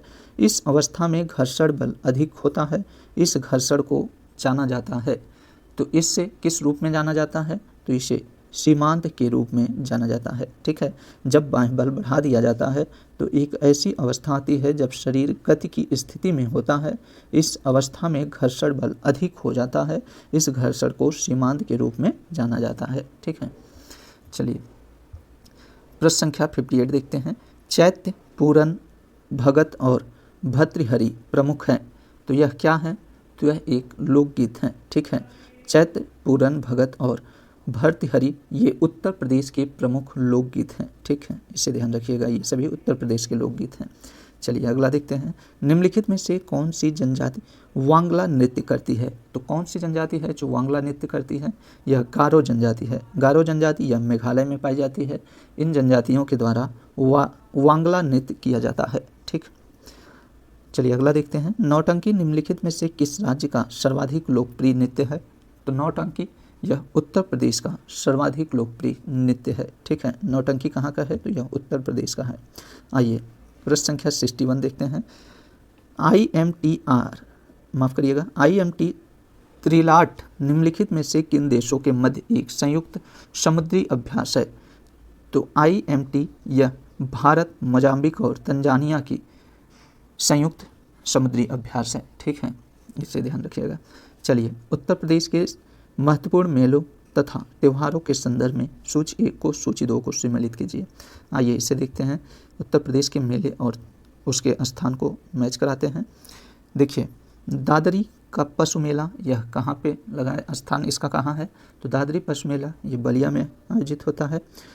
सुलहकुल उत्सव आगरा में, माघ मेला प्रयागराज में और हरिदास जयंती उत्सव यह मथुरा में। ठीक है, ये सभी सम्मिलित हैं, इसका राइट ऑप्शन ए सही हो जाएगा। ठीक, चलिए प्रश्न संख्या 63 देखते हैं। चक्रवात तथा प्रति चक्रवात के संदर्भ में निम्नलिखित कथनों पर विचार कीजिए। आइए देखते हैं, इसमें पहला कथन दिया गया है कि उत्तरी गोलार्ध में चक्रवात दक्षिणावर्त होते हैं। तो देखिए उत्तरी गोलार्ध में चक्रवात वामावर्त होते हैं, न कि दक्षिणावर्त, इसलिए पहला कथन इसका गलत हो जाएगा। वहीं दूसरा कथन है कि प्रति चक्रवात के केंद्र पर दबाव अधिक होता है। तो बिल्कुल सही है, प्रति चक्रवात के केंद्र में दबाव अधिक होता है। कोरियालिस बल उष्णकटिबंधीय चक्रवात के निर्माण में बाधा उत्पन्न करती है। तो देखिए कोरियालिस बल उष्णकटिबंधीय चक्रवात के निर्माण में बाधा उत्पन्न नहीं करती है, इसलिए तीसरा कथन इसका गलत हो जाएगा। वहीं चौथा कथन है कि बहिर्उष्ण कटिबंधीय चक्रवात पश्चिम से पूर्व की ओर बढ़ते हैं, जबकि उष्णकटिबंधीय चक्रवात पूर्व से पश्चिम की ओर बढ़ते हैं। तो देखिए इसका चौथा कथन बिल्कुल सही है। तो इसके अनुसार कौन सा कथन सही है, तो इसमें दूसरा और चौथा कथन सही है, इसका राइट ऑप्शन बी सही हो जाएगा। ठीक है, चलिए प्रश्न संख्या 64 देखते हैं। धातुओं के संदर्भ में निम्नलिखित में से कौन सा कथन सही है। आइए देखते हैं, ये तन्य तथा आघातवर्ध्य होते हैं। पारा एकमात्र ऐसी धातु है जो कमरे के ताप पर द्रव अवस्था में होती हैं। तो धातुओं के संदर्भ में देखिए दोस्तों, इसका पहला कथन गलत दिया गया है। क्यों गलत है, तो इसे ध्यान रखिएगा, माफ़ करिएगा, ये कथन सही है। तन्य अर्थात जो धातु तारों के रूप में खींचे जा सके उसे तन्य धातु कहते हैं। आघात अघात वर्ध धातु वे धातु होते हैं जो पतली चादरों के रूप में परिवर्तित किए जा सकते हैं। तो ये कथन सही है। वहीं पारा एकमात्र ऐसी धातु है जो कमरे के तापमान पर द्रव अवस्था में होती है। इसके दोनों कथन सही है, इसका राइट ऑप्शन बी सही हो जाएगा। ठीक है, चलिए 65 नंबर प्रश्न देखते हैं। निम्नलिखित में से किस समिति ने वित्तीय स्थिरता एवं विकास परिषद के गठन की सिफारिश की थी? तो किस समिति ने इसकी गठन की सिफारिश की थी? तो यह रघुराम राजन समिति ने। ठीक है, रघुराम राजन समिति ने वित्तीय क्षेत्र के सुधारों पर 2008 में, कब? तो 2008 में सबसे पहले वित्तीय स्थिरता एवं विकास परिषद के निर्माण का प्रस्ताव रखा था। ठीक है, वित्तीय स्थिरता विकास परिषद की बात किया जाए दोस्तों, यह वर्ष 2010 में, कब? तो वर्ष 2010 में कार्यकारी आदेश द्वारा गठित वित्त मंत्रालय के तहत एक गैर सांविधिक सर्वोच्च परिषद है। ठीक है, चलिए अगला देखते हैं। भारत में मनसबदारी व्यवस्था किसके द्वारा शुरू की गई थी? तो देखिए, भारत में मनसबदारी व्यवस्था बाबर के द्वारा शुरू की गई थी। ठीक है, बहुत से लोगों का आंसर अकबर आएगा, तो इसे ध्यान रखिएगा दोस्तों। मनसबदारी व्यवस्था बाबर के द्वारा शुरू की गई थी। यहाँ पे आइए इसे हम लोग ध्यान से देखते हैं। यह प्रश्न काफ़ी पॉपुलर प्रश्न है। तो मनसबदारी प्रणाली की बात करें दोस्तों, तो ध्यान दीजिएगा, मनसबदारी प्रणाली की उत्पत्ति का प्रारंभ चंगेज खां द्वारा किया गया था, जिसने अपनी सेना को दशमलव पद्धति के आधार पर संगठित किया, जिसमें उसकी सेना की सबसे निचली इकाई 10 थी और उच्चतम 10,000, जिसका सेनापति खान के नाम से जाना जाता था। ठीक है, इसे सबसे पहले उत्तर भारत में बाबर ने पेश किया था। दशमलव प्रणाली मनसबदारी व्यवस्था को सबसे पहले उत्तर भारत में बाबर ने पेश किया था, और किंतु अकबर ही था जिसने मुगल सैन्य व्यवस्था एवं नागरिक प्रशासन में सुधार तथा 2 नई अवधारणाओं जात और सवार की शुरुआत के बाद इसे संस्थागत रूप दिया था। ठीक है, अकबर के द्वारा इसे संस्थागत रूप दिया गया था। ठीक है, इसलिए इसमें शुरुआत पूछा जा रहा है कि मनसबदारी व्यवस्था किसके द्वारा शुरू की गई थी? तो बाबर के द्वारा शुरू की गई थी। ठीक है, चलिए अगला देखते हैं। भारत में यहाँ पूछा है ना, यदि केवल मनसबदारी पूछता तो यहाँ चंगेज खां होता। ठीक है, चलिए प्रश्न संख्या हम लोग 67 देखते हैं। निम्नलिखित में से कौन सा उपग्रह का अनुप्रयोग है? तो उपग्रह का अनुप्रयोग देखा जाए तो इसमें आपदा प्रबंधन, टेलीमेडिसिन, नेविगेशन और मौसम की भविष्यवाणी, विज्ञान, वैज्ञानिक अनुसंधान, सैन्य गतिविधियों की निगरानी, ये सभी उपग्रहों के अनुक्रमण है। ठीक है, इसका राइट ऑप्शन डी सही होगा, उपयोग सभी। ठीक, चलिए प्रश्न संख्या 68 देखते हैं। अजंता की गुफाओं के संदर्भ में निम्नलिखित में से कौन सा कथन सही है? अजंता की गुफाओं के संदर्भ में देखें तो यह मध्य प्रदेश में स्थित है। गुफाएं एक लंबवत चट्टान पर बनी है। तो क्या अजंता की गुफा मध्य प्रदेश में स्थित है? तो देखिए दोस्तों, अजंता की गुफा मध्य प्रदेश में नहीं स्थित है, यह महाराष्ट्र के औरंगाबाद में स्थित है, इसलिए पहला कथन गलत हो जाएगा।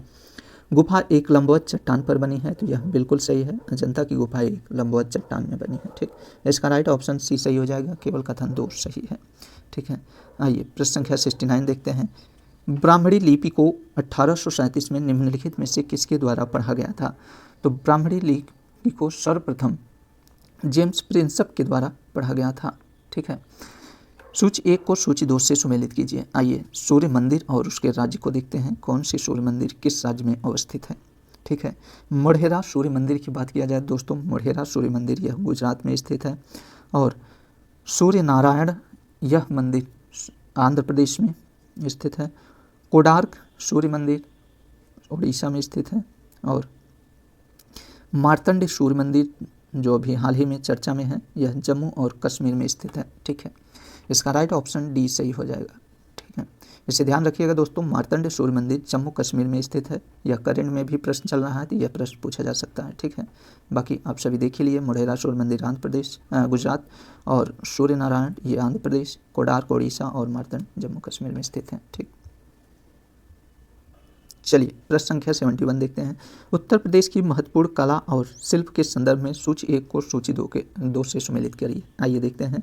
स्टोन क्राफ्ट यह आगरा का है, और पीतल के बर्तन ये मुरादाबाद, किंकाप वाराणसी, और मिट्टी के बर्तन यह खुर्जा से संबंधित है। ठीक, इसका राइट ऑप्शन डी सही हो जाएगा। ठीक है, मिट्टी के बर्तन उत्तर प्रदेश में कहाँ पे प्रसिद्ध है? तो मिट्टी के बर्तन खुर्जा से। वहीं चिकनकारी लखनऊ और कांच के बर्तन फिरोजाबाद। ठीक है, ये सभी काफ़ी फेमस प्रश्न है, इससे ध्यान रखिएगा। आइए 72 नंबर प्रश्न देखते हैं। निम्नलिखित में से कौन सा शिलालेख कलिंग पर अशोक की विजय को दर्शाता है? तो कौन सा शिलालेख है जो कलिंग पर अशोक की विजय को दर्शाता है? तो यह 13वां शिलालेख है। ठीक है, अशोक के 13वें शिलालेख में कलिंग पर अशोक की विजय को दर्शाता है। ठीक, आइए सूची 1 को सूची 2 से सुमेलित करते हैं। इसमें नदी और उसके प्राचीन नाम को देखना है। घग्गर नदी का प्राचीन नाम क्या था? तो इसका द्विशद्वती था। ठीक है, और झेलम नदी का बितस्ता था। झेलम नदी का प्राचीन नाम बितस्ता, गंडक का सदानीरा और सतलज का सुतुद्री था। ठीक है, इसका राइट ऑप्शन ए सही हो जाएगा। चलिए प्रश्न संख्या 74 देखते हैं। परमाणविक मॉडल के संदर्भ में निम्नलिखित में से कौन सा कथन सही है? परमाणविक मॉडल के संदर्भ में देखा जाए दोस्तों, तो पहला कथन दिया गया है कि थॉमस के परमाणु मॉडल ने कहा कि एक परमाणु में एक धनात्मक रूप से आवेशित क्षेत्र होता है। तो थॉमस के परमाणु मॉडल ने कहा कि एक परमाणु में एक धनात्मक रूप से आवेशित क्षेत्र होता है और इसमें इलेक्ट्रॉन अंतर्निहित होते हैं। तो यह बिल्कुल सही है। वहीं दूसरा कथन दिया गया है कि रदरफोर्ड के परमाणु मॉडल के अनुसार एक परमाणु का एक धनात्मक रूप से आवेशित केंद्र होता है जिसे नाभिक कहा जाता है और इलेक्ट्रॉन नाभिक के चारों ओर वृत्ताकार पथ में घूमते हैं। तो ये भी कथन सही है। इसका राइट ऑप्शन बी सही हो जाएगा। कथन 1 और 2 दोनों सही हैं। आइए प्रश्न संख्या 75 देखते हैं। निम्नलिखित में से ही कौन सा पर्वतीय दर्रा हिमाचल प्रदेश में स्थित है? तो कौन सा पर्वतीय दर्रा हिमाचल प्रदेश में स्थित है? तो शिपकिला यह हिमाचल प्रदेश में स्थित है। वहीं नीतिला और थांगला ये उत्तराखंड में स्थित है।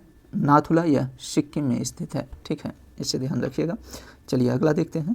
निम्नलिखित में से कौन सा एंजल्स के नियम के संबंध में सही है? एंजल्स के नियम के संदर्भ में देखा जाए तो कौन सा कथन सही है? तो देखिए, जैसे जैसे आय बढ़ती है खाद्य की खरीद कम हो जाती है। ये बिल्कुल सही है।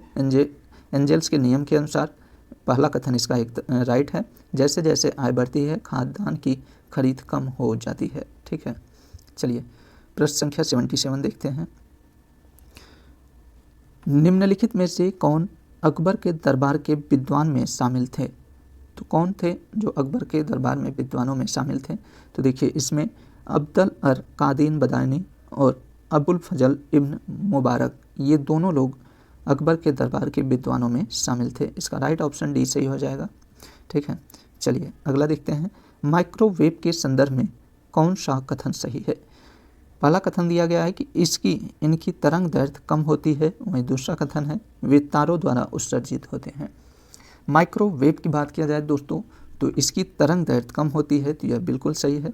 वहीं तारों द्वारा उत्सर्जित होती है, तो माइक्रोवेव तारों द्वारा उत्सर्जित नहीं होता है। इनका उपयोग देखिए, तारों द्वारा उत्सर्जित क्या होता है? तो रेडियो तरंग होता है। ठीक है, तो इसलिए इसका पहला कथन सही है, केवल कथन 1 सही है। ठीक है, माइक्रोवेव की बात किया जाए तो इनके माइक्रोवेव तरंग दैर्घ्य कम होती है। इनका उपयोग वाईफाई द्वारा भी किया जाता है। ठीक है, चलिए प्रश्न संख्या 79 देखते हैं। वास्तुकला की पल्लेडियन अवधारणा प्रस्तुत की गई थी।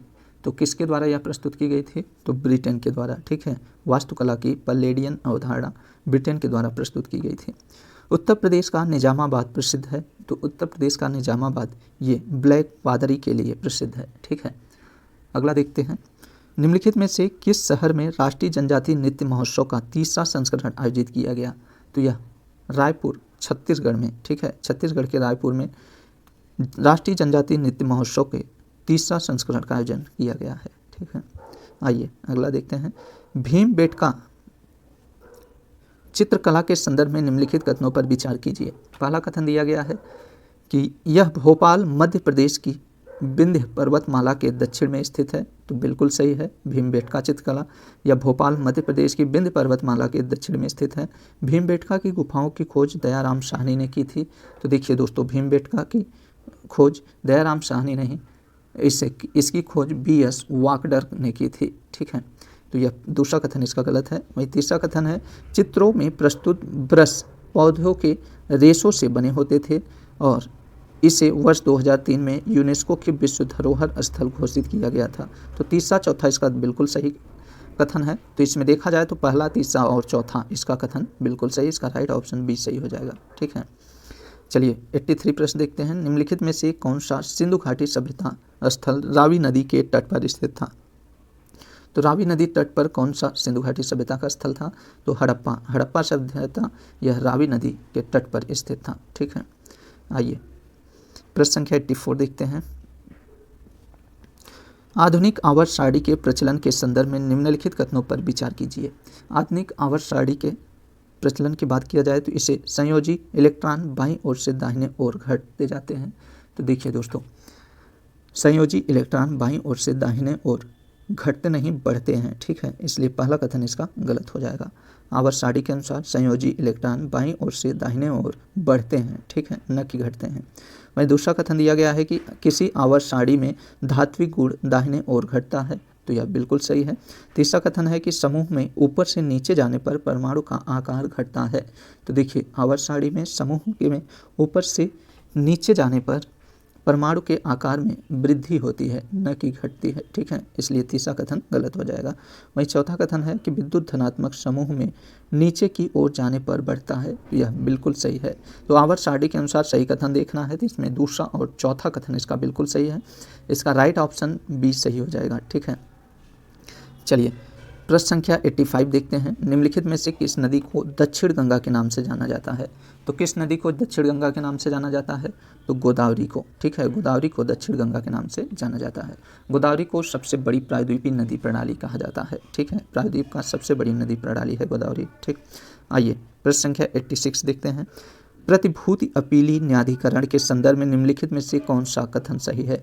पहला कथन दिया गया है कि यह एक गैर सांविधिक निकाय है। वहीं दूसरा कथन है कि यह पेंशन निधि विनियामक और विकास प्राधिकरण द्वारा पारित आदेशों के विरुद्ध अपीलों की सुनवाई करता है तथा उनका निस्तारण करता है। तो प्रतिभूति अपीलीकरण न्यायाधिकरण के संदर्भ में देखा जाए तो इसका पहला कथन गलत दिया गया है। यह एक गैर सांविधिक निकाय नहीं, यह एक वैधानिक निकाय है, इसलिए पहला कथन गलत है। जबकि दूसरा कथन बिल्कुल सही है। प्रतिभूति अपीली न्यायाधिकरण यह पेंशन निधि विनियामक और विकास प्राधिकरण द्वारा पारित आदेशों के विरुद्ध अपीलों की सुनवाई करता है और उनका निस्तारण करता है। ठीक है, तो इसका राइट ऑप्शन सी सही हो जाएगा। केवल कथन 2 सही है। चलिए अगला प्रश्न देखते हैं। हाल ही में समाचारों में रहा ग्रेट नॉट एक है। तो ग्रेट नॉट एक पक्षी है। ठीक है, ग्रेट नॉट पक्षी दोस्तों ये केरल के तट पर सर्दियों के प्रवास के लिए रूस से आते हैं। ठीक है, इसे IUCN द्वारा लुप्त प्राय में रखा गया है। ठीक है, तो ग्रेट नॉट क्या है? तो एक पक्षी है। चलिए प्रश्न संख्या 88 देखते हैं। उम्र बढ़ने के कारण सिलियरी मांसपेशियों के धीरे धीरे कमजोर होने के कारण उत्पन्न होने वाला दृष्टि दोष कहलाता है। तो यह क्या कहलाता है? प्रेसियोपियो कहलाता है। ठीक है, उम्र बढ़ने के कारण सिलियरी मांसपेशी के धीरे धीरे कमजोर होने के कारण उत्पन्न होने वाला दृष्टि दोष को प्रेसियोपिया कहा जाता है। ठीक है, अगला देखते हैं। निम्नलिखित में से कौन सा 2 सुमेलित हैं? यहाँ लोक नृत्य और क्षेत्र देखना है, इसमें से कोई 2 सुमेलित हैं। आइए देखते हैं। दुल्हम लोक नृत्य यह जम्मू कश्मीर का है, तो बिल्कुल सही है। घूमर यह महाराष्ट्र का नहीं होगा, घूमर यह राजस्थान का है। ठीक है, वहीं लावड़ी ये महाराष्ट्र का है और पंडवानी ये छत्तीसगढ़ का है। तो इसमें पूछा है कौन सा 2 सुमेलित हैं? तो इसमें पहला और चौथा सुमेलित हैं। इसका राइट ऑप्शन डी सही हो जाएगा। ठीक है, घूमर ये राजस्थान का हो गया और लावड़ी यह महाराष्ट्र का है। ठीक है, चलिए प्रश्न संख्या 90 देखते हैं। 90 नंबर प्रश्न को। कथक नृत्य के संदर्भ में निम्नलिखित में से कौन सा कथन सही है? इसकी उत्पत्ति आंध्र प्रदेश में हुई थी। तो कथक नृत्य आंध्र प्रदेश में नहीं, उत्तर प्रदेश में हुई थी। कथक नृत्य की उत्पत्ति उत्तर प्रदेश में हुई थी, इसलिए पहला कथन गलत है। यह नृत्य का यह रूप रामायण और महाभारत की महाकाव्य कथाओं का वर्णन करता है। तो यह बिल्कुल सही है। ठीक है, कथक नृत्य रामायण और महाभारत की कथाओं का वर्णन करता है। ठीक है, इसका राइट ऑप्शन सी सही हो जाएगा। केवल कथन 2 सही है। चलिए, भगवान नटराज की मूर्ति को किस राजवंश के शासकों द्वारा निर्मित किया गया था? तो भगवान नटराज की मूर्ति को ये चोल राजवंशों के द्वारा निर्मित किया गया था। ठीक है, 92 नंबर प्रश्न देखते हैं। निम्नलिखित युग्मों में से कौन सही सुमेलित नहीं है? जो सही सुमेलित नहीं है उससे बताना है। आइए देखते हैं। यहाँ प्रदेश और उनके लोक नृत्य देखना है। असम का लोक नृत्य क्या है? तो असम का लोक नृत्य देखिए भोरताल, ये असम का लोक नृत्य है। और गोवा का लोक नृत्य फुंगड़ी है। त्रिपुरा का लोक नृत्य होजारी है। महाराष्ट्र का लोक नृत्य राउत नाच। देखिए राउत नाच महाराष्ट्र का नहीं है, यह छत्तीसगढ़ का है। ठीक है, यह छत्तीसगढ़ का है, इसलिए डी वाला ऑप्शन इसका गलत है। तो इसमें पूछा है कौन सुमेलित नहीं, तो इसका राइट ऑप्शन डी सही होगा। ठीक है, आइए सूची यहाँ पे देखते हैं। उत्तर प्रदेश के वैदिक काल का शासन के संदर्भ में सूची 1 को सूची 2 को सुमेलित करना है। यहाँ पे पदाधिकारी और उनके कार्य देखना है। तो आइए देखते हैं। भागा दुघा, ये कर संग्राहक, भागा दुघा के कार्य क्या थे? तो कर संग्रहण करना। सूता, ये रथ सारथी थे। और पालागल यह संदेशवाहक थे। और अक्षवाप ये लेखाकार थे। इसका राइट ऑप्शन सी सही हो जाएगा। ठीक है, चलिए अगला देखते हैं। दर्द निवारक के रूप में जाना जाता है। तो दर्द निवारक के रूप में किससे जाना जाता है? तो एनाल्जेसिक को जाना जाता है। एनाल्जेसिक को दर्द निवारक के रूप में जाना जाता है। ठीक है, वहीं पे एंटीपायरेटिक को, इसकी बात किया जाए तो एंटीपायरेटिक को ज्वर नाशक के रूप में, एंटीबायोटिक को इसे प्रतिजैविक बैक्टीरिया को रोकने के लिए इसका उपयोग किया जाता है। ठीक है, तो दर्द निवारक के रूप में किसे जाना जाता है? तो एनाल्जेसिक को जाना जाता है। ठीक है, चलिए प्रश्न संख्या 95 देखते हैं। जलोढ़ मिट्टी के संदर्भ में निम्नलिखित में से कौन सा कथन सही है? आइए देखते हैं। इसमें पोटास, फास्फोरस, एसिड और चूने की कमी होती है। तो देखिए जलोढ़ मृदा में पोटास, फास्फोरस, एसिड और चूने की कमी नहीं होती है। ये सभी तत्व से जलोढ़ मिट्टी भरपूर होती है। यहाँ कमी नहीं होता है, इसमें वृद्धि होता है। जबकि नाइट्रोजन और ह्यूमस की कमी होती है। जलोढ़ मिट्टी में नाइट्रोजन और ह्यूमस की कमी होती है, जबकि पोटास, फास्फोरस और एसिड और चूने की वृद्धि रहती है इसमें। ठीक है, इसलिए पहला कथन इसका गलत हो जाएगा। वहीं दूसरा कथन है कि छोटे जलोढ़ को खादर और पुराने जलोढ़ को बांगर कहा जाता है। तो यह बिल्कुल सही है। नए जलोढ़ को खादर और पुराने जलोढ़ को बांगर कहा जाता है। तो इसका राइट ऑप्शन सी सही होगा। केवल कथन 2 सही है। ठीक है, आइए गिनी गुणांक निम्नलिखित में से किस वक्र से प्राप्त होता है? तो गिनी गुणांक यह लारेंज वक्र से प्राप्त होता है। ठीक है, देखिए लारेंज वक्र से लिया गया है। गिनी गुणांक लारेंज वक्र से लिया गया है और इसे किसी देश में आर्थिक विकास के संकेत के रूप में इस्तेमाल किया जा सकता है। ठीक है, लिविंग अमेजन रिपोर्ट 2022 जारी की गई है। तो किसके द्वारा यह रिपोर्ट जारी की गई है? तो विश्व वन जीव कोष के द्वारा। लिविंग अमेजन रिपोर्ट विश्व वन जीव कोष के द्वारा जारी की गई है। यह रिपोर्ट शर्म अल शेख मिस्र में जलवायु परिवर्तन पर संयुक्त राष्ट्र फ्रेमवर्क कन्वेंशन के पक्षकारों के 27वें सम्मेलन दैट इज COP27 में जारी किया गया था। ठीक है, इसे ध्यान रखिएगा। चलिए 98 नंबर प्रश्न देखते हैं। बोल्ट मीटर मापता है। तो बोल्ट मीटर क्या मापता है? तो यह समानांतर क्रम में किसी परिपथ से संभावित विभवांतर को मापता है। इसका राइट ऑप्शन ए सही है। ठीक है, निम्नलिखित में से किस अधिनियम के तहत कलकत्ता के सुप्रीम कोर्ट की स्थापना की गई थी? तो किस अधिनियम के तहत कलकत्ता में सुप्रीम कोर्ट की स्थापना की गई थी? तो यह 1773 के रेगुलेटिंग एक्ट के तहत कलकत्ता में सुप्रीम कोर्ट की स्थापना की गई थी। ठीक है, यहाँ ध्यान रखिएगा दोस्तों। 1773 के रेगुलेटिंग एक्ट के तहत 1774 में, कब? तो 1774 में सुप्रीम कोर्ट की स्थापना कलकत्ता में की गई थी। इसमें एक मुख्य न्यायाधीश और 3 सदस्य थे। ठीक है, चलिए प्रश्न संख्या 100 देखते हैं। उत्तर प्रदेश के मुख्यमंत्री जन आरोग्य योजना के संबंध में निम्नलिखित में से कौन सा कथन सही है? पहला कथन दिया गया है, यह केंद्र सरकार की आयुष्मान भारत जन आरोग्य योजना के तहत एक उपयोजना है। वहीं दूसरा कथन है, इस योजना के तहत उत्तर प्रदेश के सभी सार्वजनिक और निजी सूचीबद्ध अस्पतालों में गरीब लोगों को मुफ्त इलाज की सुविधा प्रदान की जाएगी। तो क्या यह उत्तर प्रदेश मुख्यमंत्री जन आरोग्य योजना के तहत ये दोनों कथन सही हैं? तो बिल्कुल सही है। ये दोनों कथन उत्तर प्रदेश मुख्यमंत्री योजना के तहत सही है। ध्यान रखिएगा दोस्तों, उत्तर प्रदेश मुख्यमंत्री जन आरोग्य योजना के तहत, इस योजना के तहत उत्तर प्रदेश सभी सार्वजनिक और निजी सूचीबद्ध अस्पतालों में गरीब लोगों को मुफ्त इलाज की सुविधा प्रदान की जाएगी और यह केंद्र सरकार की आयुष्मान भारत प्रधानमंत्री जन आरोग्य योजना के तहत एक उप योजना है। ठीक है, ये दोनों कथन सही, इसका राइट ऑप्शन बी सही हो जाएगा। चलिए अगला देखते हैं, सिलंबम मार्शल आर्ट का अभ्यास किस राज्य में किया जाता है?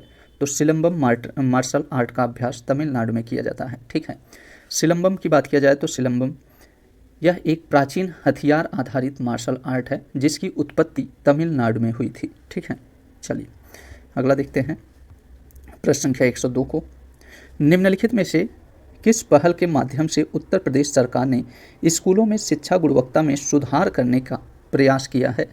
तो किस माध्यम से उत्तर प्रदेश सरकार ने स्कूलों में शिक्षा की गुणवत्ता में सुधार करने का प्रयास किया है?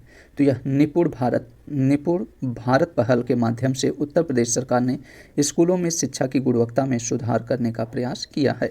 ठीक है, आइए प्रश्न संख्या 103 देखते हैं, पूर्व मौर्य साम्राज्य के निम्नलिखित शासकों पर विचार कीजिए तथा उन्हें उनके शासनकाल के कालानुक्रम व्यवस्थित कीजिए। आइए देखते हैं, अजातशत्रु के कार्य की बात किया जाए दोस्तों, अजातशत्रु का कार्यकाल 992 से 492 से 460 तक चलता है, 460 ईसा पूर्व तक इनका शासनकाल था। वहीं बिंबिसार की बात किया जाए तो बिंबिसार का शासनकाल 544 ईसा पूर्व से लेकर 400, यहाँ 44 होगा। ठीक है, 544 ईसा पूर्व से लेकर 492 ईसा पूर्व तक। और महापद्मनंद की बात किया जाए तो इनका शासनकाल 345 ईसा पूर्व से लेकर 321 तक। और कालाशोक का शासनकाल 394 ईसा पूर्व से लेकर 345 ईसा पूर्व तक इनका शासनकाल रहता है। ठीक है, इनके क्रम को व्यवस्थित करेंगे तो सबसे पहले बिंबिसार का शासनकाल आता है 544 से 492 तक। उसके बाद अजातशत्रु का शासनकाल आता है 492 से 460 ईसा पूर्व तक। फिर उसके बाद कालाशोक का शासनकाल आता है 394 से 345 ईसा पूर्व तक।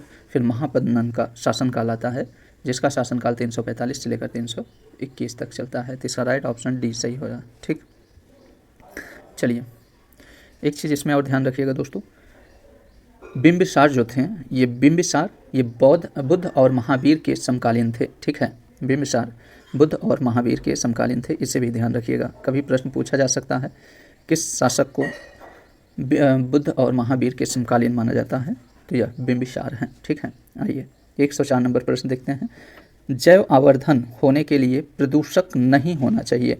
तो जैव आवर्धक होने के लिए क्या प्रदूषक नहीं होना चाहिए? तो देखिए इसमें दिए गए जितने भी ऑप्शन हैं दोस्तों ये सभी जैव आवर्धन में होने वाले प्रदूषक हैं। तो इसमें कोई ऐसा ऑप्शन नहीं है जो जैव आवर्धन के लिए प्रदूषक नहीं है। तो इसका राइट ऑप्शन डी सही हो जाएगा, उपयुक्त में से कोई नहीं। ठीक है, जैव आवर्धन की बात किया जाए दोस्तों, इसमें दीर्घजीवी, गतिशीलता, वसा में घुलनशील, जैव रूप में सक्रिय जैव आवर्धन में होने वाले प्रदूषक हैं। ठीक है, चलिए प्रश्न संख्या 105 देखते हैं, निम्नलिखित में से कौन सह्याद्री की पश्चिम की ओर बहने वाली नदी नहीं है? जो सह्याद्री की पश्चिम की ओर बहने वाली नदी नहीं है उसे बताना है। तो इसमें साबरमती यह सह्याद्री की पश्चिम की ओर बहने वाली नदी नहीं है, जबकि मांडवी, कालिंदी और जुआरी ये सभी सह्याद्री की पश्चिम की ओर बहने वाली नदी हैं।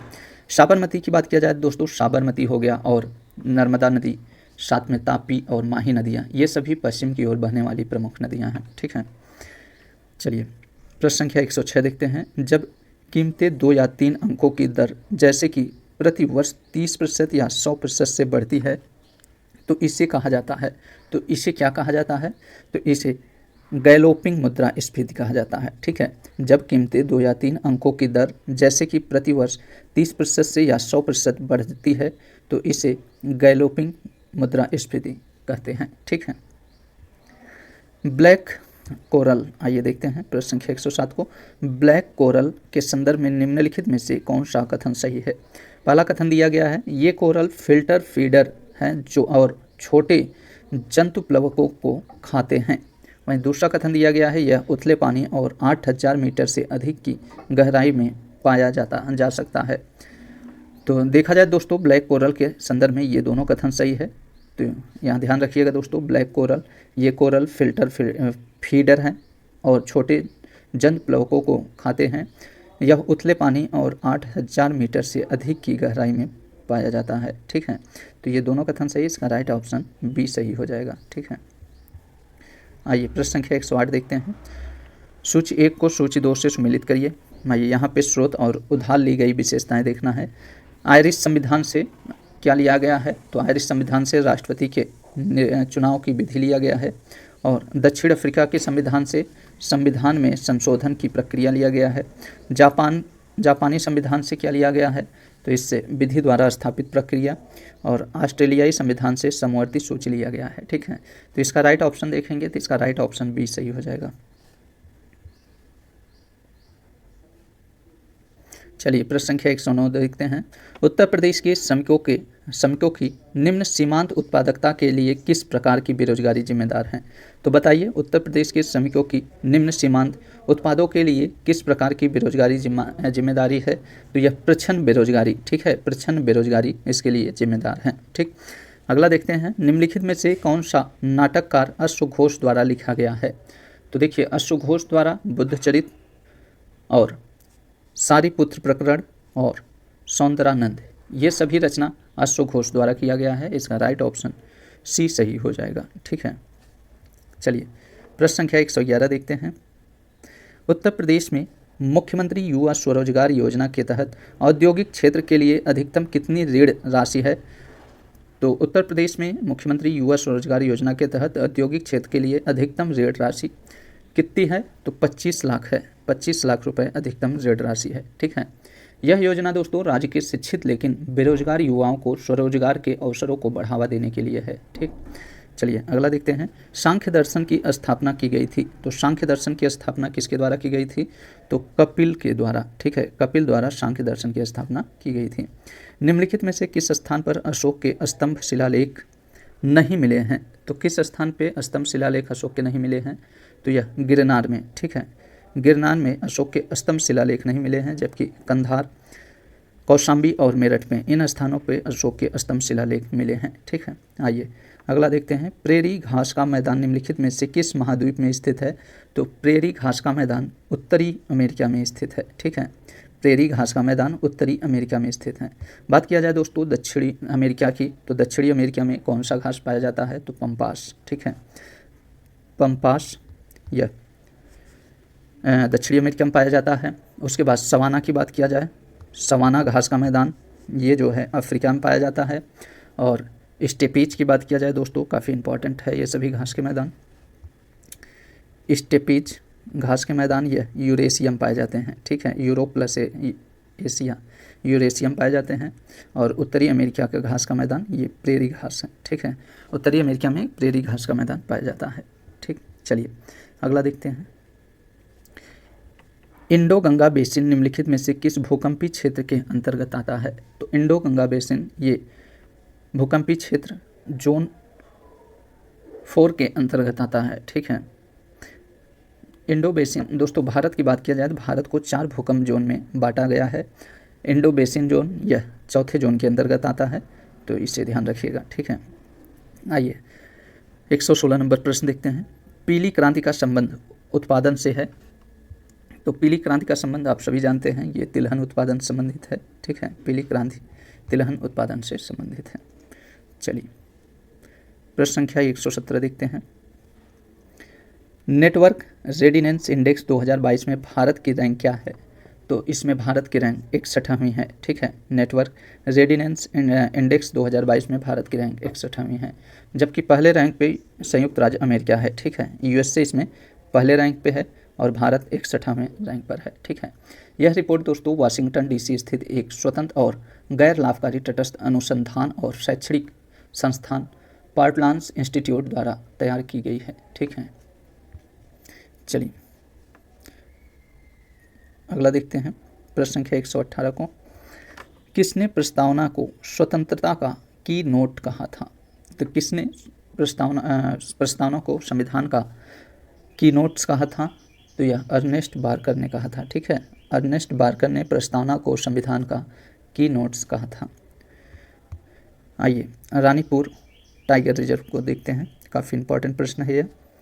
रानीपुर टाइगर रिजर्व के संबंध में कौन सा कथन सही है, इसमें देखते हैं। यह उत्तर प्रदेश की बघेलखंड क्षेत्र में स्थित है। तो क्या रानीपुर टाइगर रिजर्व उत्तर प्रदेश के बघेलखंड में स्थित है?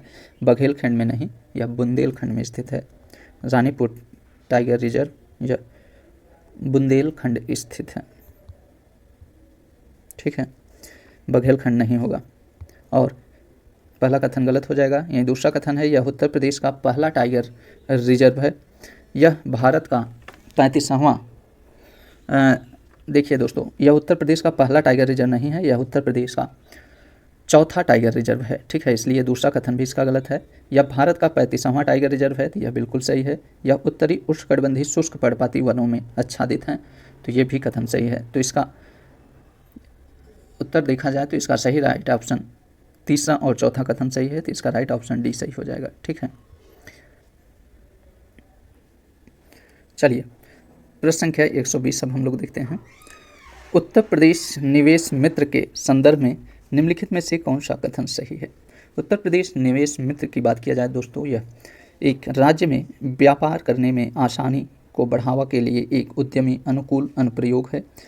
यह पोर्टल उत्तर प्रदेश में व्यवसायों के लिए उपलब्ध विभिन्न सरकारी योजनाओं और प्रोत्साहनों के बारे में जानकारी प्रदान करता है। तो यह दोनों कथन सही है, इसका राइट ऑप्शन बी सही हो जाएगा, ठीक है। उत्तर प्रदेश निवेश मित्र के योजना के संबंध में देखेंगे दोस्तों, तो यह राज्य में व्यापार करने की आसानी को बढ़ाने के लिए एक उद्यमी अनुकूल अनुप्रयोग है। यह पोर्टल उत्तर प्रदेश में व्यवसायों के लिए उपलब्ध विभिन्न सरकारी योजनाओं और प्रोत्साहनों के बारे में जानकारी प्रदान करता है, ठीक है। इसका दोनों कथन सही है। चलिए प्रश्न संख्या 121 देखते हैं। कतरनिया घड़ियाल संरक्षण और अनुसंधान केंद्र के संदर्भ में निम्नलिखित में से कौन सा कथन सही है? पहला कथन दिया गया है कि इसे उत्तर प्रदेश के बहराइच जिले में विकसित किया जाएगा। वहीं दूसरा कथन है, यह बाघ, राइनो और गंगेटिक डॉल्फिन सहित कई लुप्त प्रजातियों का पर्यावास है। तो यह दोनों कथन इसका सही है, इसका राइट ऑप्शन बी सही हो जाएगा, ठीक है। चलिए प्रश्न संख्या 122 देखते हैं। केंद्रीय मवेशी अनुसंधान संस्थान स्थित है। तो केंद्रीय मवेशी अनुसंधान संस्थान कहाँ स्थित है? तो यह मेरठ में स्थित है, ठीक। चलिए मौर्य प्रशासन के आधार पर निम्नलिखित में से कौन सा युग्म सही सुमेलित नहीं है? इसमें जो सही सुमेलित नहीं है उसे बताना है।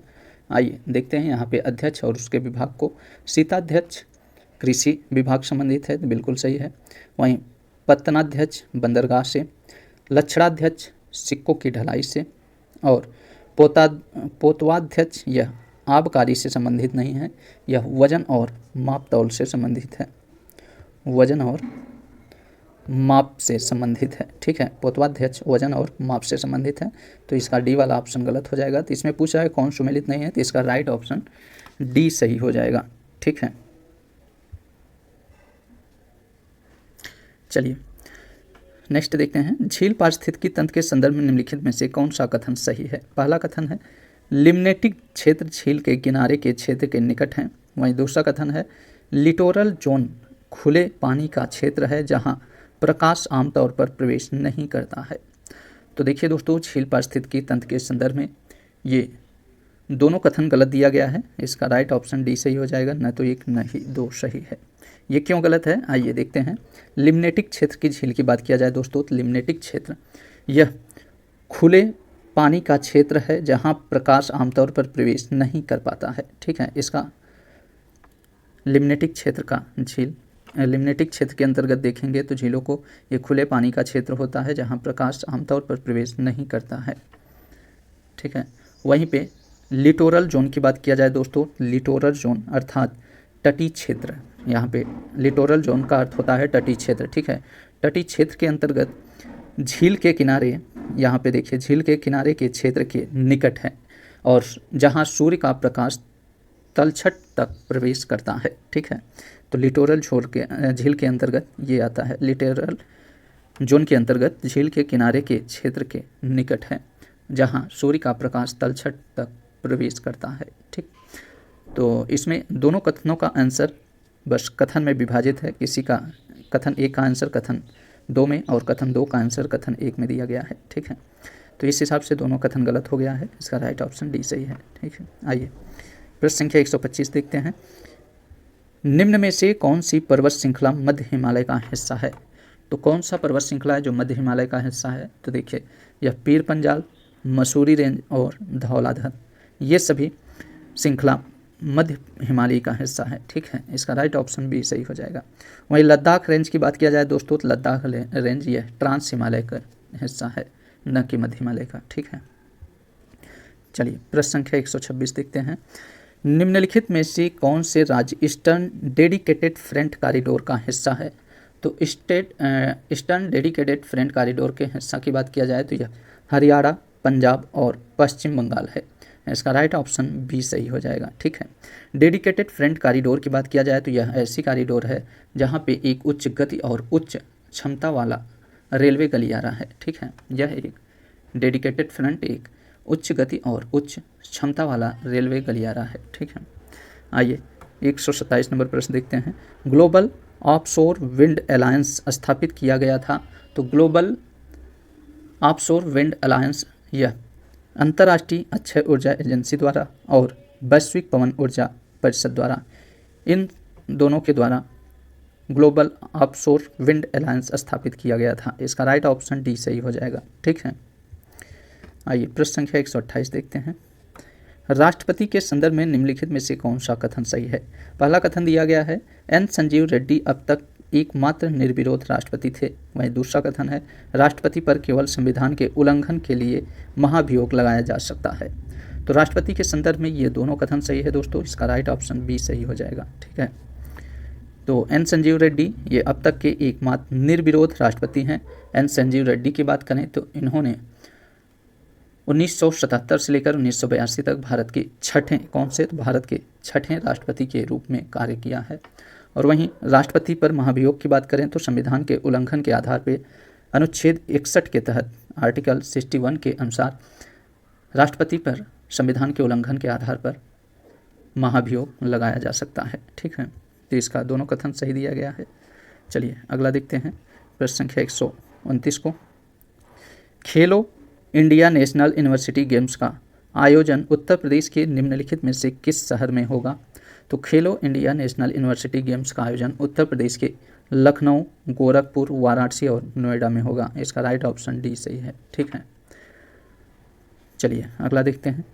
भारतीय जैविक डेटा बैंक निम्नलिखित में से किस स्थान पर स्थित है? तो भारतीय जैविक डेटा बैंक यह फरीदाबाद में स्थित है। ठीक है, चलिए प्रश्न संख्या 131 देखते हैं। राष्ट्रीय बाल स्वास्थ्य कार्यक्रम के संदर्भ में निम्नलिखित में से कौन सा कथन सही है? पहला कथन दिया गया है कि इस कार्यक्रम के तहत 18 साल तक के बच्चों की पहचान कर उन्हें कुछ बीमारियों का इलाज मुहैया कराया जाता है। वहीं दूसरा कथन है कि मोबाइल स्वास्थ्य टीम चिन्हित स्थानों पर जाकर बच्चों के स्वास्थ्य की जाँच करेगी। ठीक है, तो देखिए राष्ट्रीय बाल स्वास्थ्य कार्यक्रम के तहत ये दोनों कथन सही दिया गया है। इसका राइट ऑप्शन बी सही हो जाएगा। ठीक, आइए प्रश्न संख्या 132 देखते हैं। भारत के संविधान में अनुच्छेद 243 के में प्रावधान है। तो अनुच्छेद 243 के में किसका प्रावधान है? तो इसमें पंचायतों के चुनाव का प्रावधान है। अनुच्छेद 243 के में पंचायतों के चुनाव का प्रावधान है। ठीक, आइए प्रश्न संख्या 133 देखते हैं। सातवाहन शासक गौतमीपुत्र सातकर्णी की उपलब्धियां निम्नलिखित में से किस शिलालेख में दर्ज है? तो यह नासिक शिलालेख में दर्ज है। सातवाहन गौतमीपुत्र सातकर्णी की उपलब्धियां नासिक शिलालेख में दर्ज हैं। मैंग्रोव फॉर द फ्यूचर एक क्षेत्रीय पहल है। तो यह संयुक्त राष्ट्र विकास कार्यक्रम और प्रकृति के संरक्षण के लिए अंतर्राष्ट्रीय संघ की एक क्षेत्रीय पहल है। इसका राइट ऑप्शन डी सही हो जाएगा। आइए प्रश्न संख्या 135 देखते हैं। सूची 1 को सूची 2 से सुमेलित करिए। यहाँ पे जल संचयन प्रणाली और राज्य एवं केंद्र शासित राज्य दिया गया है। जिंक की बात किया जाए दोस्तों, जिंक लद्दाख से, और अपतानी प्रणाली यह अरुणाचल प्रदेश, और बावरी की बात किया जाए तो बावरी राजस्थान, और झाबो यह नागालैंड के जल संचयन प्रणाली हैं। ठीक है, इसका राइट ऑप्शन ए सही हो जाएगा। आइए प्रश्न संख्या 136 देखते हैं। प्रश्न संख्या 136 दिया गया है। राष्ट्रकूट वंश के संस्थापक कौन थे? तो राष्ट्रकूट वंश के संस्थापक दंती दुर्ग थे। ठीक है, UNFCCC के निम्नलिखित में से किस सम्मेलन में मीथेन अलर्ट और रिस्पांस सिस्टम लॉन्च किया गया था? तो यह COP27 में लॉन्च किया गया था। ठीक है, UNFCCC के COP27 में मीथेन अलर्ट और रिस्पॉन्स सिस्टम लॉन्च किया गया था। निम्नलिखित राज्यों को उनके गठन के कालानुक्रम व्यवस्थित कीजिए। आइए देखते हैं। नागालैंड की बात किया जाए दोस्तों, नागालैंड का गठन 1963 में नागालैंड का गठन हुआ था। वहीं मेघालय का गठन, इसका गठन 1972 में मेघालय का गठन हुआ था। और गुजरात का गठन 1960 में, गुजरात के गठन की बात किया जाए तो 1960 में गुजरात का गठन हुआ था। सिक्किम का गठन 1974 में हुआ था। ठीक है, इनके क्रम को देखेंगे, इनके कालक्रम के व्यवस्थित करेंगे तो इसका राइट ऑप्शन ए सही हो जाएगा। ठीक है, चलिए प्रश्न संख्या 139 देखते हैं। निम्नलिखित में से किस कृषि और प्राकृतिक विज्ञान संस्थान में अंतर्राष्ट्रीय कृषि अनुसंधान केंद्र की स्थापना की जाएगी? तो किस कृषि और प्राकृतिक विज्ञान संस्थान में अंतर्राष्ट्रीय कृषि अनुसंधान केंद्र की स्थापना की जाएगी? तो यह गोरखपुर कृषि और प्राकृतिक विज्ञान संस्थान में अंतर्राष्ट्रीय कृषि अनुसंधान केंद्र की स्थापना की जाएगी। चलिए प्रश्न संख्या 140 देखते हैं। हरित कौशल विकास कार्यक्रम निम्नलिखित में से किस मंत्रालय द्वारा शुरू किया गया था? तो हरित कौशल विकास कार्यक्रम यह पर्यावरण, वन और जलवायु परिवर्तन मंत्रालय के द्वारा शुरू किया गया था। ठीक है, निम्नलिखित युग्मों में से कौन सा एक सही सुमेलित नहीं है? आइए देखते हैं। काला नमक चावल यह गोरखपुर से, और रतौल आम ये बागपत का है। सुरखा अमरूद प्रयागराज का, और देसावर पान यह कानपुर का नहीं होगा, यह महोबा का है। ठीक है, देसावर पान महोबा का है। तो इसमें पूछा है कौन सही सुमेलित नहीं है, तो इसका राइट ऑप्शन डी सही हो जाएगा। ठीक है, चलिए अगला देखते हैं। प्रश्न संख्या 142 को परमादेश रिट का अर्थ है। तो परमादेश रिट का अर्थ है, इसका क्या अर्थ है? तो हम आज्ञा देते हैं। ठीक है, परमादेश रिट का अर्थ हम आज्ञा देते हैं। परमादेश रिट देखिए दोस्तों, सर्वोच्च न्यायालय अनुच्छेद 32 और ये उच्च न्यायालय अनुच्छेद 226 के तहत 5 प्रकार की रिट जारी करता है। ठीक है, सर्वोच्च न्यायालय अनुच्छेद 32 के तहत कुल 5 प्रकार का रिट जारी करता है, जिसमें पहला रिट है बंदी प्रत्यक्षीकरण, दूसरा है परमादेश, तीसरा है प्रतिषेध, और चौथा है उत्प्रेषण, और पांचवा है अधिकार परीक्षा। ये 5 प्रकार का रिट सर्वोच्च न्यायालय अनुच्छेद 32 के तहत जारी करता है। वहीं उच्च न्यायालय की बात किया जाए दोस्तों, उच्च न्यायालय अनुच्छेद 226 के तहत ये रिट जारी करता है। तो इसमें परमादेश रिट, ये परमादेश रिट की बात किया जाए तो इसमें इसका अर्थ है कि हम आज्ञा देते हैं। ठीक है, यह परमादेश रिट सर्वोच्च न्यायालय के अनुच्छेद 32 के तहत जारी किया जाता है। चलिए अगला देखते हैं। शक संवत का संस्थापक निम्नलिखित में से कौन था? तो शक संवत का संस्थापक यह कनिष्क था। ठीक है, कनिष्क शक संवत का संस्थापक था। 18वीं ईस्वी से प्रारंभ होता है। ठीक है, शक संवत 18वीं ईस्वी से प्रारंभ होता है, इसे भी ध्यान रखिएगा। निम्नलिखित में से किसने जैव विविधता हॉटस्पॉट शब्द का प्रयोग किया था? तो किसने जैव विविधता हॉटस्पॉट शब्द का प्रयोग किया था? तो यह नॉर्मन मेसर्स ने। ठीक है, नॉर्मन मेसर्स ने जैव विविधता हॉटस्पॉट का शब्द का प्रयोग किया था। आइए प्रश्न संख्या 145 देखते हैं। सूखे के संदर्भ में निम्नलिखित में से कौन सा कथन सही है? इसमें सूखे के संदर्भ में सही कथन देखा जाए तो आइए देखते हैं। जली सूखे को मृदा नमी सूखा भी कहा जाता है। तो देखिए दोस्तों, जली सूखे को क्या कहा जाता है? नमी सूखा भी कहा जाता है, तो यह गलत हो जाएगा। वहीं पारिस्थितिकी सूखे का परिणाम तब होता है जब विभिन्न भंडारों और जलाशयों में पानी की उपलब्धता उस मात्रा से कम हो जाती है जो वर्षण की भरपाई कर सकता है। तो इसका दोनों कथन गलत दिया गया है। आइए देखते हैं क्यों यह कथन गलत है। तो देखिए दोस्तों, जो जली सूखे इसका संदर्भ, इसका परिणाम तब होता है जब विभिन्न भंडारों और जलाशयों में पानी की उपलब्धता उस मात्रा से कम हो जाती है जो वर्षण की भरपाई कर सकती है। ठीक है, तो जली सूखे का परिणाम यह होता है। वहीं पारिस्थितिकी सूखे की परिणाम की बात किया जाए तो पारिस्थितिकी सूखे का परिणाम जब पानी की कमी के कारण और पारिस्थितिकी संकट के परिणाम स्वरूप एक प्राकृतिक पारिस्थितिकी तंत्र की उत्पादकता विफल हो जाती है तो पारिस्थितिकी तंत्र में क्षति को प्रेरित किया जाता है। ठीक है, इसका यह परिणाम होगा। वहीं मृदा नमी सूखे का अर्थ है कृषि सूखा। ठीक है, मृदा नमी सूखा यह कृषि सूखा संबंधित है। इससे मिट्टी को नमी इसमें मिट्टी की नमी के सूखे के रूप में भी जाना जाता है। ठीक है, तो इसका दोनों कथन गलत दिया गया है, इसका राइट ऑप्शन डी सही हो जाएगा। आइए प्रश्न संख्या 146 देखते हैं। तराइन का युद्ध किसके बीच लड़ा गया था? तो तराइन का युद्ध पृथ्वीराज चौहान और मोहम्मद गोरी के बीच लड़ा गया था। तराइन का युद्ध, पहला युद्ध 1191 में और दूसरा युद्ध 1100, माफ़ करिएगा यहाँ पे 1191 होगा पहला युद्ध, वहीं दूसरा युद्ध 1192 होगा। ठीक है, 2 युद्ध तराइन का हुआ था जिसमें पृथ्वीराज चौहान और मोहम्मद गोरी के बीच यह युद्ध हुआ था। ठीक है, आइए अगला देखते हैं। निम्नलिखित में से किस राज्य में तोखु एमोंग महोत्सव मनाया जाता है? तो तोखु एमोंग महोत्सव यह नागालैंड में मनाया जाता है। ठीक, भारतीय संविधान का अनुच्छेद 265 है एक, तो भारतीय संविधान का अनुच्छेद 265 यह एक संवैधानिक अधिकार और कानूनी अधिकार है। इसका दोनों कथन सही है, इसका राइट ऑप्शन डी सही हो जाएगा। ठीक है, अनुच्छेद 265 संवैधानिक अधिकार और कानूनी अधिकार ये दोनों है। ठीक, आइए प्रश्न संख्या 149 देखते हैं। निम्नलिखित में से कौन से 2 सही सुमेलित हैं? कोई 2 सुमेलित हैं, यहाँ देखना है। भूमि का विभाजन और संगम काल के दौरान जाना जाता था। तो भूमि का विभाजन, पहाड़ी पथ की बात किया जाए दोस्तों, पहाड़ी पथ में कुरिंजी होता था।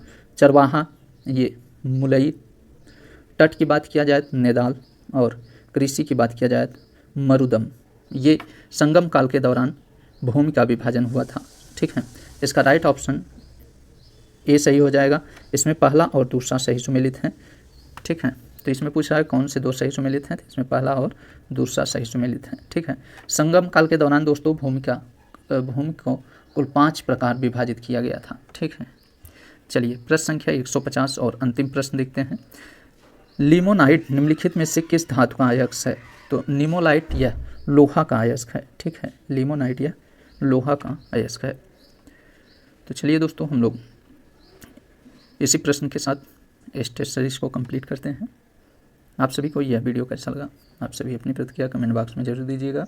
साथ ही में दोस्तों, वीडियो अच्छा लगे तो वीडियो को लाइक शेयर जरूर कर दीजिएगा, और साथ ही में चैनल पर नए हो तो चैनल को प्लीज़ सब्सक्राइब कर लीजिएगा। चलिए दोस्तों, मिलते हैं नेक्स्ट वीडियो में, तब तक के लिए नमस्कार।